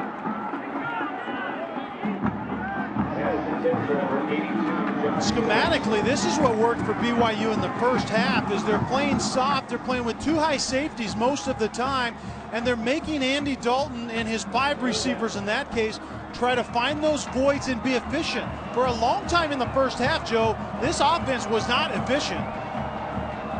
Not nearly to their usual calling card. This is 3rd and 9. Dalton has time, a comfortable pocket. He threw it high, and he hung out his receiver, Bart Johnson, who got creamed. Andrew Rich, who has the big hitter reputation, let him know he was in the neighborhood. What a day Andrew Rich is having, and he's the high safety once again, and he's played a lot down by the line of scrimmage, but the high safety is just going to react to the receiver down the middle of the field. Getting depth right there is Bart Johnson coming across the middle, and Andrew Rich does nothing but react on the football and blow him up. Kelton lifts this one high and on a fly into the end zone, a 47-yard punt. 1st and 10 for BYU when we get back to Fort Worth, Texas. College Football on Versus, presented by Windows 7. So you are in agreement with Roland Williams as Heaps goes to the air, connecting with Haig across the 30. Roland Williams back at College Football Central was pretty emphatic, saying he didn't think Ohio State was the #1 team in the land. I don't know that Ohio State is going to win tonight at Camp Randall against Wisconsin, as a matter of fact, but I think you're exactly right. Buckeyes have really only played one road game this year. They haven't played anyone currently in the top 25, and we've seen Wisconsin on Versus. Yeah. That's a good team, and especially at home. Korea lassoed by Takarin Cuba. Got some help from TJ Johnson after a gain of 8. And Joe, to talk about that BCS again, remember how it's made. The Harris poll is about 112 different voters of all different shapes and sizes, and then you have the coaches poll, about 58 voters, but the computers is what does not like the strength of schedule for Ohio State right now. TCU will anxiously await what they see tomorrow, should they continue to take care of business today. There's a flag down, a pass incomplete, intended for DeLuigi. Offsides, defense, number 90, 5-yard penalty, result of the yardage, first down. The explosive Stanley Mapanga flag there for head coach Patterson's defense. Yeah, and Stanley gets to come and stand beside Coach Patterson now for that pre-snap brain cramp. Coach Patterson doesn't like those pre-snap penalties. Got a stable full of good defensive ends in Fort Worth. Heaps under center. On the play action. Steps up in the pocket, throws it short. Good running there. Jogging out of bounds, it's Brian Correa, the junior from Utah. Jason Teague escorted him out of bounds after a pickup of 12. Jake Heaps makes a great decision. There is nothing down the field for now. You got to think, where's my check down? Right there he is. Give it to your running back. Let him make a play. Correa does a nice job of shaking Tanner Brock and getting yards after the catch. Cougars on the move, trying to end TCU's shutout streak. They haven't given up a point since the SMU game. DeLuigi bouncing off of a tackler. Marked down at the 36 to Karen Cuba, who was everywhere last week with a dozen tackles. Makes that stop after a gain of 7. Bronco Mendenhall likes it on the sideline. And this looks like a drive for BYU when they're efficient. They're checking down to their backs. They're getting the ball out quickly if they're throwing it, and they're effective up front in the run game. O'Neal Chambers back into the lineup last week after a 2-game suspension for disciplinary reasons. He's at the top of the screen. Swing it out. DeLuigi dragged out of bounds by Takarin Cuba. A pickup of 4, another first down. In the first half, BYU netted a total of 13 yards. This drive almost 50. Yeah, this looks kind of BYU-esque when they're doing good things offensively. It's a good mix, pretty good balance, and they're getting it done right now. But it's all about paying off the drive, right, Joe? First time Robert and I and friends have been in TCU territory today, Kelly. 1st and 10. Fans coming to life. Quezada motions into the slot. Heaps looking that way. Right on time for the tight end Mahina. TJ Johnson trips him up. It's a pickup of 5. Mahina's a good-looking tight end, and as he grows up, this BYU offense is going to grow up as well. And you can think Jake Heaps and Mahina, both true freshmen, are going to grow together. Tight ends in this offense is absolutely vital for their success. A lot of Pac-10 schools were interested in Devin Mahina, the California native. Heaps looking it over, checking the play at the line of scrimmage on 2nd and 5. Ryan Correa has some running room, slamming his way for first down yardage. BYU continues an impressive drive. The other thing that BYU is doing on this drive is they're really mixing up their personnel. They've been in shotgun with 2 backs. That time they were just I formation 2 backs. They've gone single back. And you've also, if we talked about Mahina, you've seen tight ends coming into play right now. Big offensive line, Kelly. They average 6'5", 315 up front. And you talked about those massive splits when you watch BYU's offensive line. They spread the defensive line out because of those massive splits. Out of the eye. Correa, basically the same play, takes it off tackle. Knocked down to the turf by Greg McCoy, who absorbed that fullback slash tailback. Correa really came to our consciousness last year in that win over Oklahoma. Coming right back to you, good cutback, and Braylon Bowden is actually at defensive end because Maponga got in the doghouse for jumping off sides. Not playing very well right now. Heaps' pass in and out of the hands of Zed Mendenhall. Colin Jones was close by. Braylon Broughton's a physical specimen. You hear the name Mendenhall, you think, well, maybe, but not really. Dad Buck is Bronco Mendenhall's cousin. Both Zed and Zeke are on this team. The shutout string for TCU in jeopardy now. They've dusted off Colorado State and Wyoming in succession. It's third down. Heaps out of the gun. On the draw, Correa. Hog-tied, kept his feet moving. Picks up 5 more, and he's awfully close to another first down. Kind of the delayed draw, the lead draw once again. BYU having a little bit of success with really a diverse running game on this drive. Cougars getting to the line of scrimmage quickly now with some get up and go, trying to get themselves on the board. Heaps takes the shotgun pitch, throws it out there into the flank. It's juggled and finally falls incomplete. Wayne Daniels was awfully close. He nearly picked that one off out of the air. Yeah, Mahina didn't, or actually Correa didn't catch it clean. The young quarterback Heaps does a good job of starting really reading on the right side and going back to the opposite side of the field, and Correa just couldn't catch that football. 2nd and 10. Robert and I says Heaps is putting the pieces together. This is his 4th start. Lobs this one to the corner. Knocked away. Good defense by Jason Teague, who they told us yesterday has really had only 1 pass completed on him all year. That's unbelievable. Part of it is because they're picking on McCoy on the other side, but you can see the physical Teague. He's actually a big-bodied corner, 6'2", almost 200 pounds. Gary Patterson said it's the first big corner they've had at TCU since Quincy Butler, who went on to play some in the NFL. True freshman pass rusher Matt Anderson is in at the top of your screen. Defensive end for the Horned Frogs. 3rd and long. Anderson, a converted high school running back, so you know he's going to bring speed off the edge. There's a whistle and a flag down. Ball start.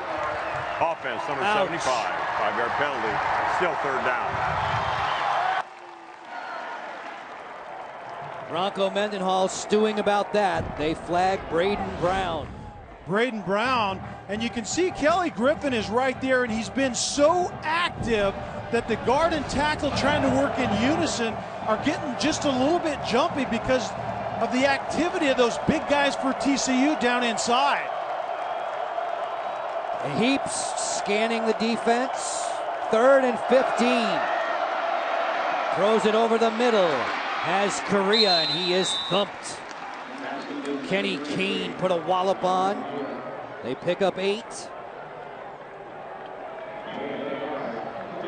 Bronco Mendenhall is going to send in his place kicker. Yeah, I think a good decision, because if you can get this one through, you're 2 touchdowns down. Plus you have that sense of kind of taking the top off that basket and getting some points on the board. Mitch Payne is 22 for 22 inside of 30 in his career. This one on the way and perfect. BYU ends TCU's shutout string. TCU, the 4th ranked team in the land, in charge by 2 touchdowns. If you're TCU and a championship type of team, which they believe they have, you want to see your veteran, experienced offense now take control of this game. Go on a long drive and get points on the board. Cougars are number 1 in the conference in kickoff return coverage. Curley skips across the 25. Curley motors to midfield, throws a good stiff arm. Look at that delay. Jeremy Curley with a huge kick return of 52 yards. The coaches wanted the special teams to be better. They said they hadn't been paying much attention to detail in recent weeks. Yeah, and it hasn't been 85 Jeremy Curley's fault. He's had some big returns, been called back because of poor blocking. But when you need a big play, get the ball to this guy, 85. And I don't care how you get it. In this case, it's a kickoff, but get him the football. If you have to get him the football at the pregame meal, let this guy touch it, and good things typically happen. Excuse me, Mr. Curley, would you like some ice cream? No, I want the football. Exactly. 1st and 10. Dalton rolls, tucks it down and keeps it. Dives inside the BYU 35. Vic So'oto put a helmet on him. Final minute of quarter 3. Jeremy Curley, all-purpose yardage. Wow. Outstanding. Go down that list right there. It's unbelievable. But what that represents is if I have that guy on my team, I'm saying, okay, how do I orchestrate touches for him? I'm envious of him in so many ways, but realize in 8th grade, he was 5'6", and he could dunk a basketball. That's unreal. That's how good an athlete he was, and still is. Pass that's low and away from Dalton, who so often on this field is letter perfect. I mean, the ball rarely touches the ground for him at home. Yeah, that was a tough throw for Andy Dalton. It's one that he can make, but it was play action and then throwing from the far hash all the way for an out route, and his feet weren't right, so therefore the throw was not right. Dalton sets him at the line of scrimmage. This is the mismatch right there, Joe. Curley in the slot. 3rd and 6, and BYU wants to talk it over. BYU, first charge of the half. 30 seconds. Bronco Mendenhall's squad, very sound today defensively. You realize they've trailed by the grand total of just 9 minutes all season long. They lead by 2 touchdowns now. You're watching Curley in the slot. 3rd and 6. Dalton looks in that direction. Curley was falling down. It's incomplete. And Jeremy had a word for the officials. Andrew Rich was running with him. Of course. Andrew Rich is absolutely everywhere. Curley was just coming down and is actually just going to run a quick little choice route. Outside or in, he chooses outside. Good use of the hands by Andrew Rich, and that's what Curley was complaining. He thought the hands actually went to the face mask, and I think he was right. Andrew Rich, married to wife Kimberly. There are 31 players on this BYU squad that are married. 7 of them have children. Rich, taped up, gauzed up, and playing very well. Battling through injuries. Kelton with a pooch punt. Fair catch signal made and reeled in by J.D. Fallslow. The Toyota drive summary for BYU a few moments ago, ending TCU's shutout string. A good mix of play action pass, good decisions by a young quarterback, maybe growing up a bit.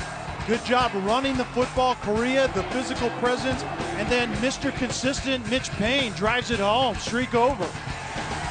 Mitch's brother Matt holds the Mountain West Conference record for points by a kicker. The drive took just over 5.5 minutes and resulted in 3 points for the Cougars, who work out of the eye now. Straight ahead power running game. TJ Johnson short circuits that. Gain of 7. Brian Korea getting more and more of a workload in this second half as quarter number 3 is complete. BYU comes to call on the Horned Frogs. It's a hard-hitting game. TCU 4th ranked in the land. Defense looking stout, and their leader, Andy Dalton, at the controls.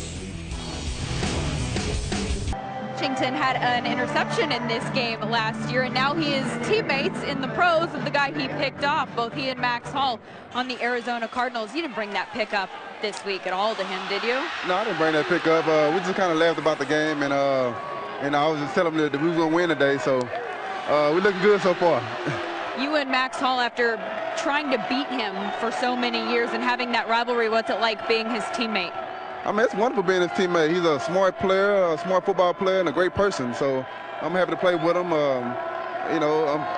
obviously that we got a chance to beat them, take care of them at their home last year. Kind of laughed about that, but it's glad to be glad to be his teammate. You guys are both starting in your rookie seasons. Why do you think you've been able to make that transition so smoothly? Well, I mean, I guess it's a little bit luck, but I mean, I'm just enjoying the opportunity. Making the best of the opportunity. And like I told him after the game, I was like, well, it's gonna be our team in 2 or 3 years from now. So he was like, yeah. So I think it'll come true one day. You keep in touch with a lot of the guys back here at TCU, and if so, who? Tank Carter, a lot of these guys on defense. Talk to them throughout the week. Just let them know. Just let them know that they have a good game and continue to just keep working hard. And one day it'll be them in my position. Thanks a lot for the time. Thank you, guys. Lindsey and Darryl, we appreciate it. To Karen, Cuba just made a tackle that Darryl Washington would have been proud of on 3rd and short. Yeah, out in space on DeLuigi, and Cuba does a great job of getting him to the ground. That is exactly what BYU would like to draw up, get DeLuigi one-on-one. TCU and Cuba won that one-on-one matchup. TCU ruined BYU's homecoming last year, a 38-7 win in Provo. Max Hall was sacked 5 times in that one. Booming punt drives Curley back to the 22.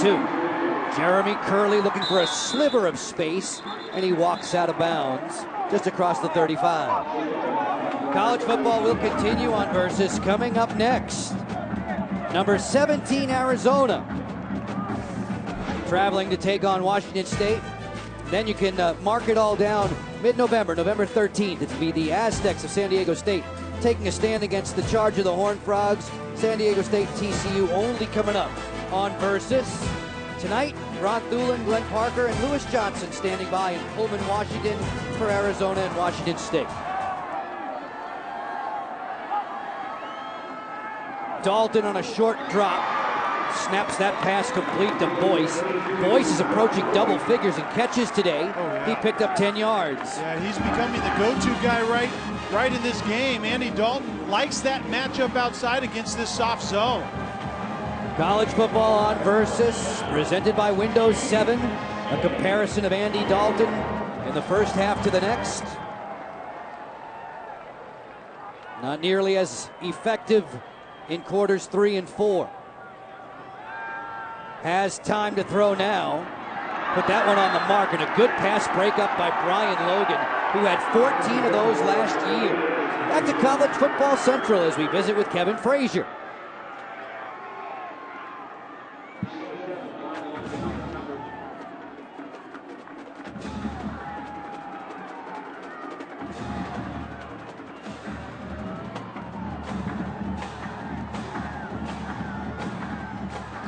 Heisman hopeful Ryan Mallett. The Razorbacks have won 3 of the last 4 straight up against Auburn, and Cam Newton is very impressive at quarterback for the Tigers. Dalton over the middle. Bart Johnson has his 3rd catch of the day. Johnson with catches now in 29 straight games. And Bart Johnson has become that guy in the middle, working between the hashes. He's right here. The play action is going to influence that defender. Watch how 51 Hunter jumps up right there inside. It gives Bart Johnson room back behind him, and the veteran quarterback once again makes a good decision. One of 27 seniors on this team, tied with Hawaii and Louisville for most in the nation. Wide receiver screen to Curley, almost broke it, but guess who? Andrew Rich with another tackle. And this would be a time when TCU would want to get number 85 the football to try to break it loose, but Andrew Rich is that guy. He's making tackles at the line of scrimmage, and he's making tackles from the secondary. He's absolutely everywhere. Second team All-Conference in the Mountain West a year ago. All-American at the junior college level at Snow College. Anticipates so beautifully from his catback safety position. Tucker in motion. Dalton runs the option with Wesley. And Wesley gets the corner and picks up the first down. Travis Uale brought him out of bounds after a gain of 7.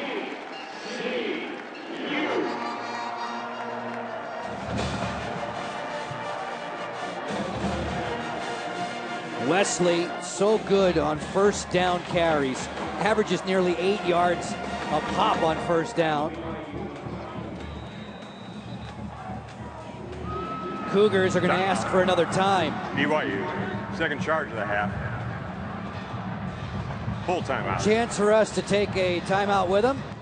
17-3 for TCU. More action to come from Fort Worth. Fans having a great time in Fort Worth. Fourth-ranked TCU, 17-3 lead over BYU. The Cougar defense backed up close to its goal line, Kelly. Do you expect them to hesitate at all in bringing blitz packages? Well, it wasn't successful at the end of the first half. That's how TCU scored a couple of times, so that would be interesting. Bronco wants to create a negative play, but he doesn't want to give up the big play. 1st and 10 for Dalton. Wide receiver hitch. Curley had it knocked from his hands. He recovered it, and then he's tripped up outside the 30. A huge loss of 8. Van Noy and Logan combined to spoil that play. This is the negative play that BYU wanted. Just the smoke screen. Throw it outside as quickly and as fast as you can and give it to your speed guy, but Curley didn't hang on to it. Great reaction out of the secondary by Brian Logan. And similarly for the linebacker Van Noy, a gifted player. They say all he needs is reps. The ruling on the field is a catch, fumbled, recovered by the offense. The previous play is under further review. As to whether or not Curley ever had possession, which if he did not, would bring it back to the previous line of scrimmage on an incompletion. Well, I know his change of direction is very, very good, but I don't think it's that good to miss it. He took 2 steps with the football. Or the sleight of hand of a magician. You're right. Was he still trying to get control as he took about 2 or 3 steps? Feet on the ground, the play is completed, the ball is out. And the throw was in front of the line of scrimmage, so it was not a lateral. Yeah, the throw is forward, so that shouldn't be an issue. And he certainly was trying to make a move. You have to finish the act of catching the football, and I think he certainly did on that play. Looked like a forced fumble here by Kyle Van Noy, right there.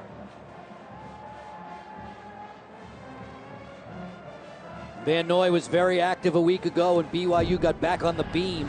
Ended a 4-game losing skid by downing San Diego State. This is under review. CFO West officials presiding over this one today.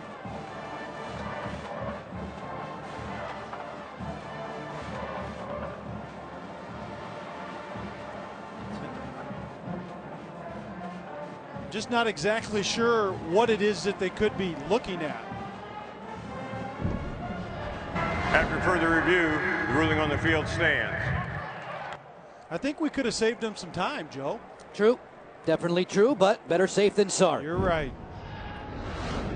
That play resulted in a loss of 8. So as we near the 4-minute mark of quarter number 4 in this Mountain West showdown, it is 2nd down and 18. 5 wides in the pattern. Shotgun snap from Jake Kirkpatrick. Expecting a baby this winter. Slip it underneath for Antoine Hicks. So dangerous when he gets the ball. Hicks close to the 20. Justin Fuente said yesterday, you know, that early concussion this year sort of took him out of his rhythm. Yeah, that was interesting because last year, about every other time he touched the football, he scored a touchdown, and Hicks just really hasn't been all that figured into the game plan. But you're right, he got that concussion in week 1 and just has not been himself. Equipment managers are going to have to double up on the detergent to clean that jersey of Andrew Rich. He's got grass stains all over the place, and that's the result of making a dozen or so tackles a week. Dalton fires on target. Boyce dancing towards the end zone. Touchdown! Josh Boyce's 2nd of the day.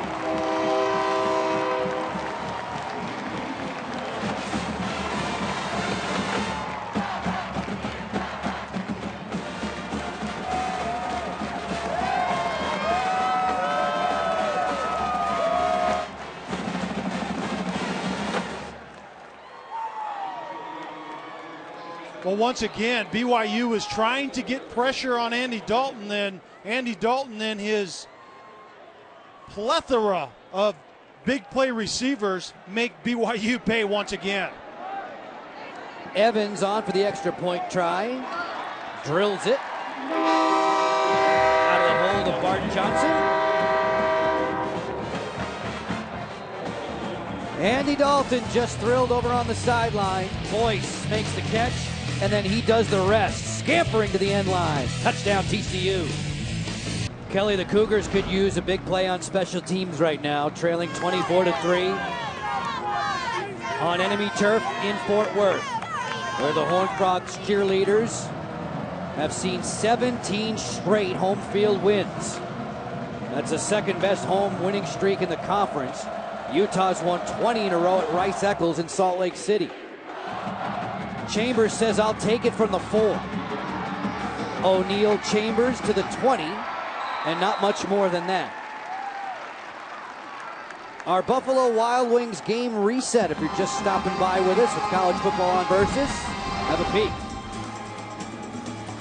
You can see the efficiency once again of TCU scoring those points, but it came on BYU trying to get pressure. Heaps just really hasn't gotten untracked. You can see the 2 picks, and once again, Dalton has been efficient, and Boyce has been that big play guy.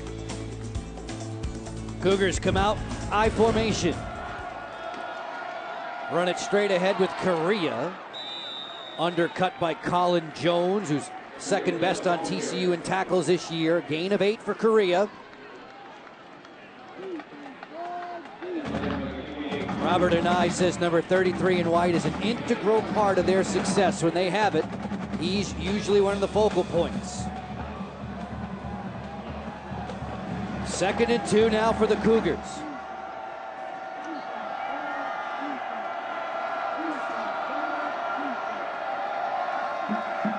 Play action, heavy pressure from Jones. Heaps avoids it well, then misfires looking for Cody Hoffman. Well, the good thing is Heaps avoided it. He was really in a bad situation. Jones was coming out of the secondary bringing pressure. Play action pass when the quarterback has to turn his back to that pressure, that's a tough thing to recognize. Gary Patterson said yesterday that Jones's speed gives them versatility in their blitz scheme.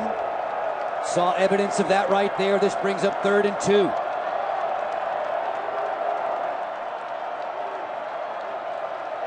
McKay Jacobson flexes out to his wide receiver spot.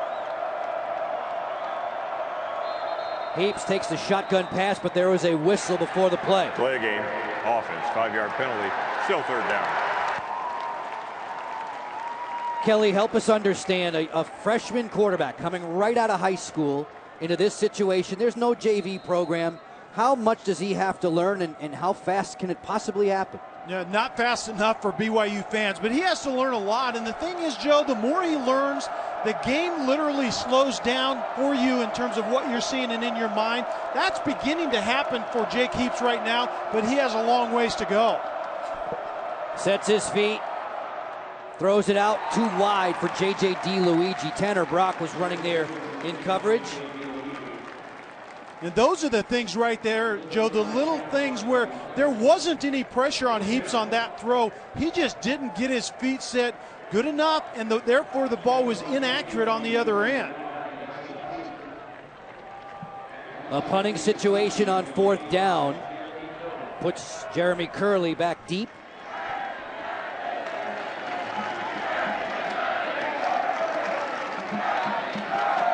Riley Stevenson set to hit it. This one's off the side of his foot. It's a shank. TCU will get it near midfield. 24-3 for the Horned Frogs as we send it to Lindsay Soto. She has several injury updates. Yeah, guys, Horned Frogs linebacker Tank Carter was not out there for that defensive series. He is on the bench right now. He was poked in the right eye. He looks like he's being examined by a doctor right now, actually, taking a look at his eye, and Carter is explaining to him what he's either seeing or not seeing. He's had an ice pack on that eye, that right eye, for a while. As for the BYU defense, they have been without defensive back Carter Mees for the entire second half. He will not return. He has a shoulder injury. We saw him helped off the field at the end of the first half. They're going to check on him when he gets back to Provo. No status update on that shoulder for now. Mees injured when he made a tackle, Lindsay, against Bart Johnson. Stayed down on the turf for a while. Shane Hunter makes the tackle there on Matthew Tucker, who picks up 8. Joseph Turner was the running back leader last year, Kelly. The two feature backs this season are both sophomores who are learning and maturing as each day passes. Yeah, and what's interesting is Turner was really that between the tackles guy that you could depend on getting those tough yards when they had to close out a drive or close out a game, and they really haven't found that guy yet in this game. Tucker straight ahead, bullying his way to the BYU 40. As we send you back to College Football Central to check in with Kevin.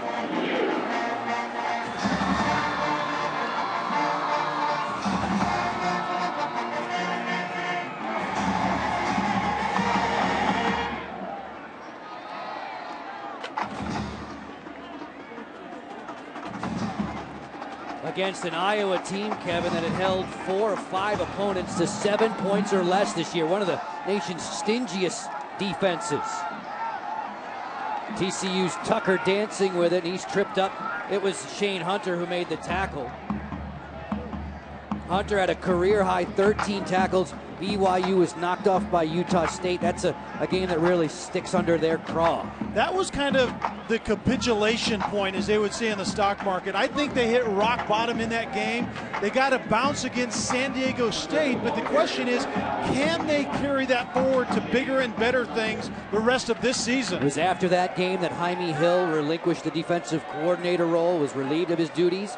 Dalton runs the option, pitches for Tucker. Tucker whirling and spinning to the 25, give him 6 yards. Met by a host of tacklers in white. Vic So'oto scampering to get over from his end position. You know, Joe, this is the part of the game where you have to consider, does TCU need the so-called style points? Do they need to be busting it here and trying to get points on the board? What we've heard out of Gary Patterson over the years, that certainly doesn't seem to be his style. No, he's more concerned with class points. Absolutely. Winning in classy manner. 3rd down and 6. Johnson in motion. Tucker picks up the 1st down yardage.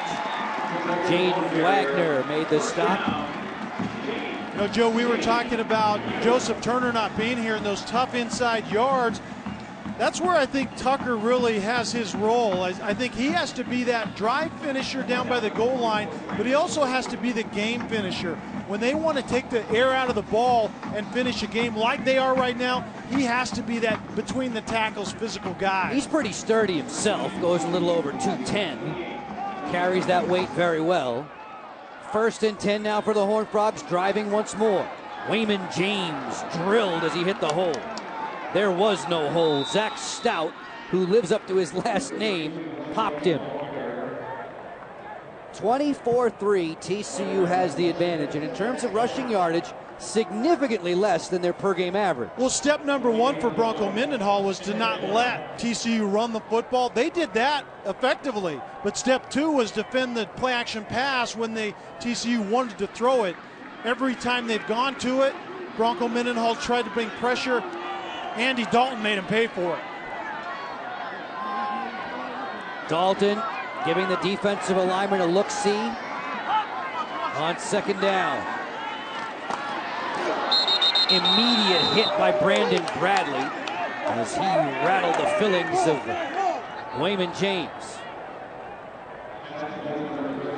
Joe, for BYU, what I found interesting in watching their games and watching tape is, you know, Brian Logan and Brandon Bradley are very good cover corners, but because the run defense up front for Bronco Mendenhall has been so poor, they've had to play a lot of 2-deep coverage and roll those guys to the line of scrimmage to be run defenders. I think their strength is actually back in coverage.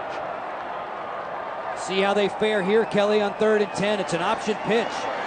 James powers his way close to the 21.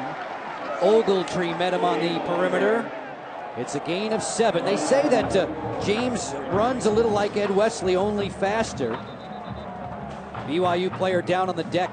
That's the right tackle, Zach Roth. BYU, or rather TCU, already with 1 offensive lineman on the shelf. Kyle Dooley was injured and has not returned. That injury happening in the opening quarter.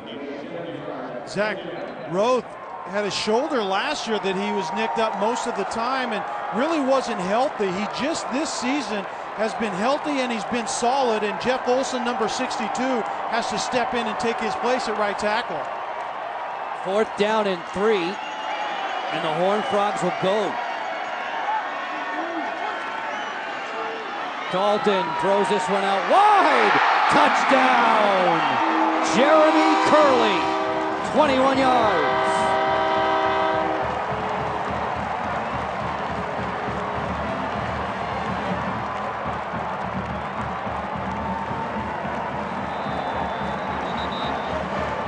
Kelly, did you raise an eyebrow when they went for it on 4th down? A little bit. This is very interesting. You are in that down and distance. The ruling where on the field is a completed catch and touchdown. The previous play is under further review. Yeah, whether that ball's out, he obviously completed that catch. Took a couple of steps in the end zone before that ball came loose. But yeah, it was in that tweener area. It would have been a long field goal. But then you drop back and throw it into the end zone. I don't know. That was pretty interesting in my mind. Been another solid day for Andy Dalton and Jeremy Curley. This one positioned perfectly over the shoulder to beat Andrew Rich. And I think Gary Patterson is a man of integrity, a man of his word, and I don't think that was an effort to run the score up, but you have to explain why you're throwing into the end zone with 1:30 left, or excuse me, 4:30 left. The first BCS poll comes out tomorrow, and the Mountain West will have a number of teams factoring in to the rankings. Mountain West is just one of 3 leagues, the SEC and the Big 12, that has multiple teams currently ranked in the top 10 of both the coaches and Associated Press polls. Yeah, the Mountain West is represented very well. I think that people would be surprised if they watch this conference on a week-in, week-out basis. The talent level in this conference is very, very good. They rank very, very high in a number of key categories with respect to earning a possible automatic qualifying bid in the future. They're in one of those evaluation windows right now. They know they're losing the likes of Utah and BYU from the conference ranks, but gaining Boise in the future, gaining Nevada and Fresno State in the future. 2 teams that are doing fairly well this fall. You get Bronco Mendenhall's opinion right there in animated fashion. And I don't think this is a question. I think Jeremy Curley had that ball, possessed it for a good 2 steps, and the reason he fumbled it, he was holding out with one hand. The ruling on the field stands. Touchdown. Jeremy Curley's 5th touchdown catch this season. And here's one more point of view. It was called a touchdown, and correctly so. It stands, which means they didn't have video evidence to confirm it or overturn it, but the ball comes out right there after a few steps. That was certainly a touchdown catch. That young man has sticky fingers. He's able to hold that ball with one hand quite well. Incredibly quick feet. Oh. Evans blasts the extra point. TCU comfortably in front of BYU. It's 31-3 down the stretch on Versus.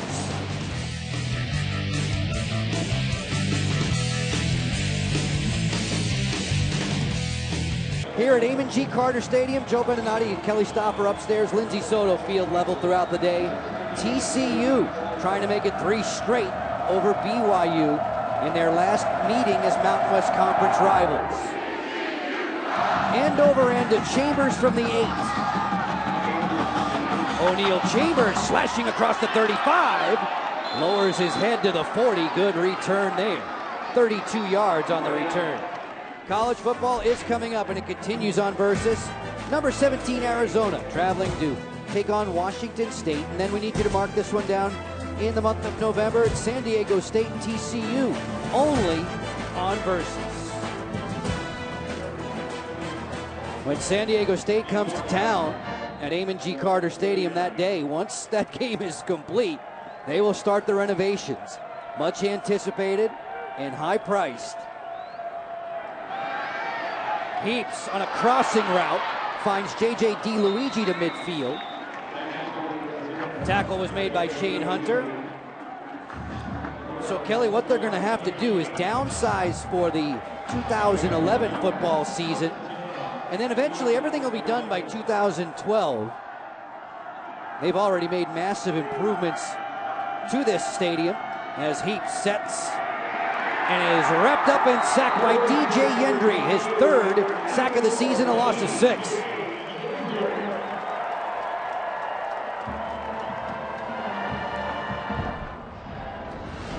Yendry, one of those talented inside guys from his defensive tackle position. You can see the bull rush. The lowest guy wins on the line of scrimmage, and he got lower than Spirit in number 73 and just goes and gets the quarterback. They bulk DJ up as DeLuigi steps out of bounds. Chris Gardner gets the tackle there, but Yendry's learning to play at a heavier weight. He goes about 270 plus now. Yeah, he used it on that sack, that's for sure. The bull rush, and it worked well for him on that play. Converted offensive lineman, picked up about 25 pounds or so, they say. 3rd down and 8 for Jake Heaps. Fires this one. That was a BB. It's ruled incomplete. Tyler Luttrell was close by. Luttrell back after an injured hamstring kept him out of the lineup. McKay Jacobson dropping that ball, and it was good coverage by Luttrell, but Jacobson needs to come up with that, and that's another thing we haven't even really hit on is the drops that Jake Heaps has experienced this year have been out of this world. They had 9 drops against Utah State alone. Yeah, that's tough to swallow. Remember McKay Jacobson back in 06? He was a freshman starter here for BYU. They upset TCU. They ended the nation's longest home win streak at the time. It was 13 in a row for the Horned Frogs, but not successful today, it appears, as Heaps fires. That's deflected down, incomplete. Alexi Beloyer and Johnny Fobbs were close by. Heaps trying to drive it into Mahina, that tight end. Good job of getting it up inside, but the coverage, deep safety's reacting to the football. Beloyer doing the honors. TCU takes over, and we expect that Andy Dalton's day is through. He'll yield the floor to Casey Pawhall, a redshirt freshman from Brownwood, Texas. Number 4 in purple has come on. 3 minutes separating us from the Craftsman post-game show. Wayman James snakes his way across midfield. Zach Stout wraps him up. The thing that you see when you watch this TCU program is they have talent stacked up. There are a lot of guys that have very, very good ability that aren't even seeing the field right now. So right now it's about getting some guys experience, prepare for the future, but they are very, very talented in this program. Pawhall going 6'4", working out of the shotgun. He'll keep it on his own read. Gets buried on the outside by Jaden Wagner along with Andrew Rich. Dalton, recently engaged, 24 for 36 and almost 275. That'll work. He completed 80% of his passes in 3 home games coming into this game, so he certainly likes the home cooking, but he's obviously very good out on the road as well. Fiance Jordan will be pleased. Dalton, one of just 3 Mountain West Conference players to ever amass more than 10,000 yards in total offense. The 2 ahead of him are both former BYU quarterbacks, Max Hall and John Beck. James, nice stutter step move. Wayman James. It was Bradley who made first contact, and it was Logan who finished him off. Pickup of 8 and a first down effort. Wayman James goes 5'8" and about 210. Wasn't that the description being resembling a bowling ball? I mean, that's a little harsh. Yeah, that is, but he runs certainly with a low center of gravity and does a nice job. And once again, one of those young, talented, in this case, redshirt freshmen in this TCU program. And here comes the sophomore Andre Dean into the backfield. Taking this handoff, bursting out wide. Turned back in by Kyle Van Noy. Andre Dean, who was a high school teammate of Andy Dalton, looking at Tank Carter over on the sideline, getting congratulations for his efforts defensively today. It was Carter who turned in our Lee Jeans quality play of the game with this pick. Tremendous athletic play right there, getting up, catching the football, and that's what really led to the avalanche. They had just scored a touchdown, TCU had. That led to a second touchdown where they poured it on right before the first half ended. Lindsey Soto, our sideline reporter, told us the tank was hit in the eye. Came out of the game a few moments ago. This one's no longer in doubt. It's 31-3 with 20 seconds left. Gary Patterson's squad will bid adieu to BYU, and next week they've got a real good one with Air Force. Yeah, Air Force is the real deal. Very talented, a scheme that gives people fits, and then on the road late against UNLV.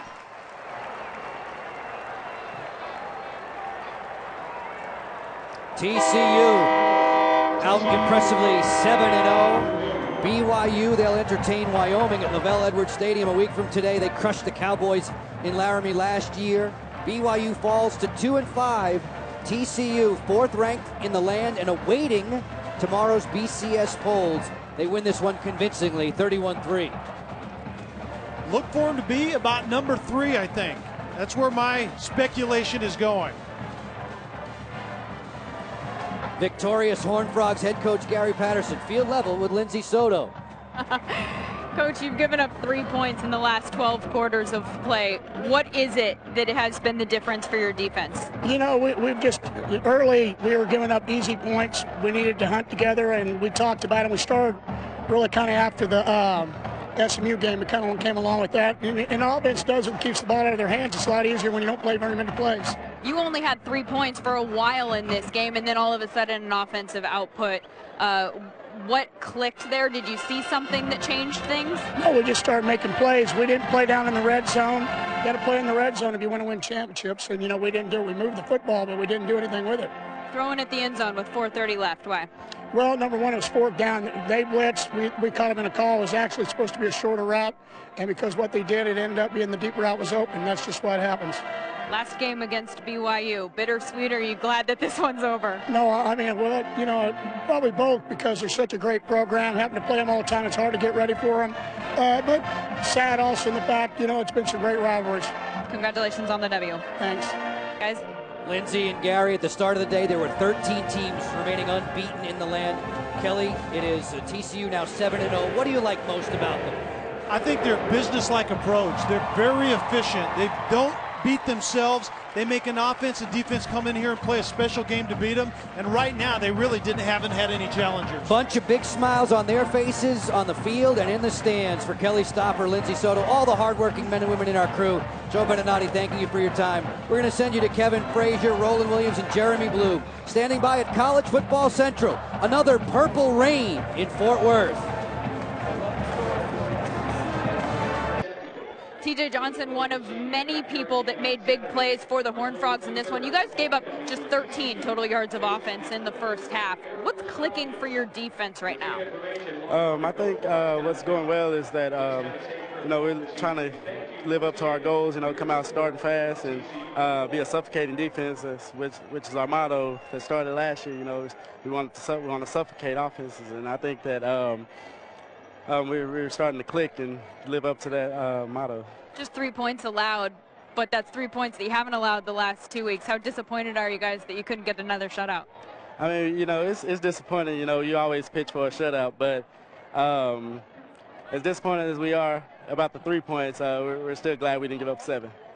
What were you thinking on that drive? Because I would imagine that there's a certain amount of pressure that goes along with the fact when you have a streak like that going. On that drive, I know everybody's on. I think is just get off the field. You know, we got to make the play. We got to stop them and get them off the field. All right, I understand that you know some sign language. Sign, we're 7-0 for me. You wanna? Oh, I'm 7. Oh, I put you on the spot there. I'm confused about the end part of that, but I can't see. Oh.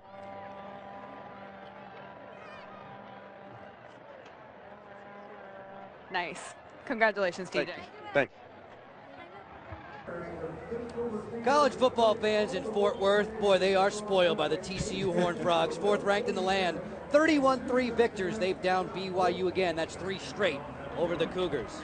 Joe Beninati and Kelly Stoffer with you. And Kelly, when we talk about TCU's defense, what is it that makes it so ferocious? They really can pressure you in a lot of different ways. They cover incredibly well on the back end, but they can get pressure a lot of times with just rushing 4. Their defense is so good, it's tough on a veteran quarterback. Yeah. They made life difficult for a freshman today in Jake Heaps. And a lot of times they're getting pressure, just like here, they get a sack, but they only rushed 4 guys, and then Tank Carter does a nice job of recognizing the route, reading the quarterback's eyes, making a great play, and then Andy Dalton, anytime Bronco Mendenhall tried to get pressure and bring another guy from the secondary, the veteran, and his plethora of playmakers made him pay for it. Good football game for about, well, what would you figure, 28 minutes, and then the last couple of minutes of the first half is where TCU turned it.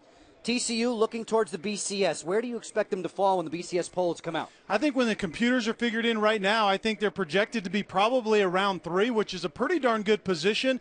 And I think TCU's strength of schedule going forward is actually better than Boise State. So we'll see what happens down the road. TCU and Utah, definitely the flagship programs of the Mountain West Conference, and don't forget Air Force ranked as well. Little guys, very happy. TCU's a winner, 31-3.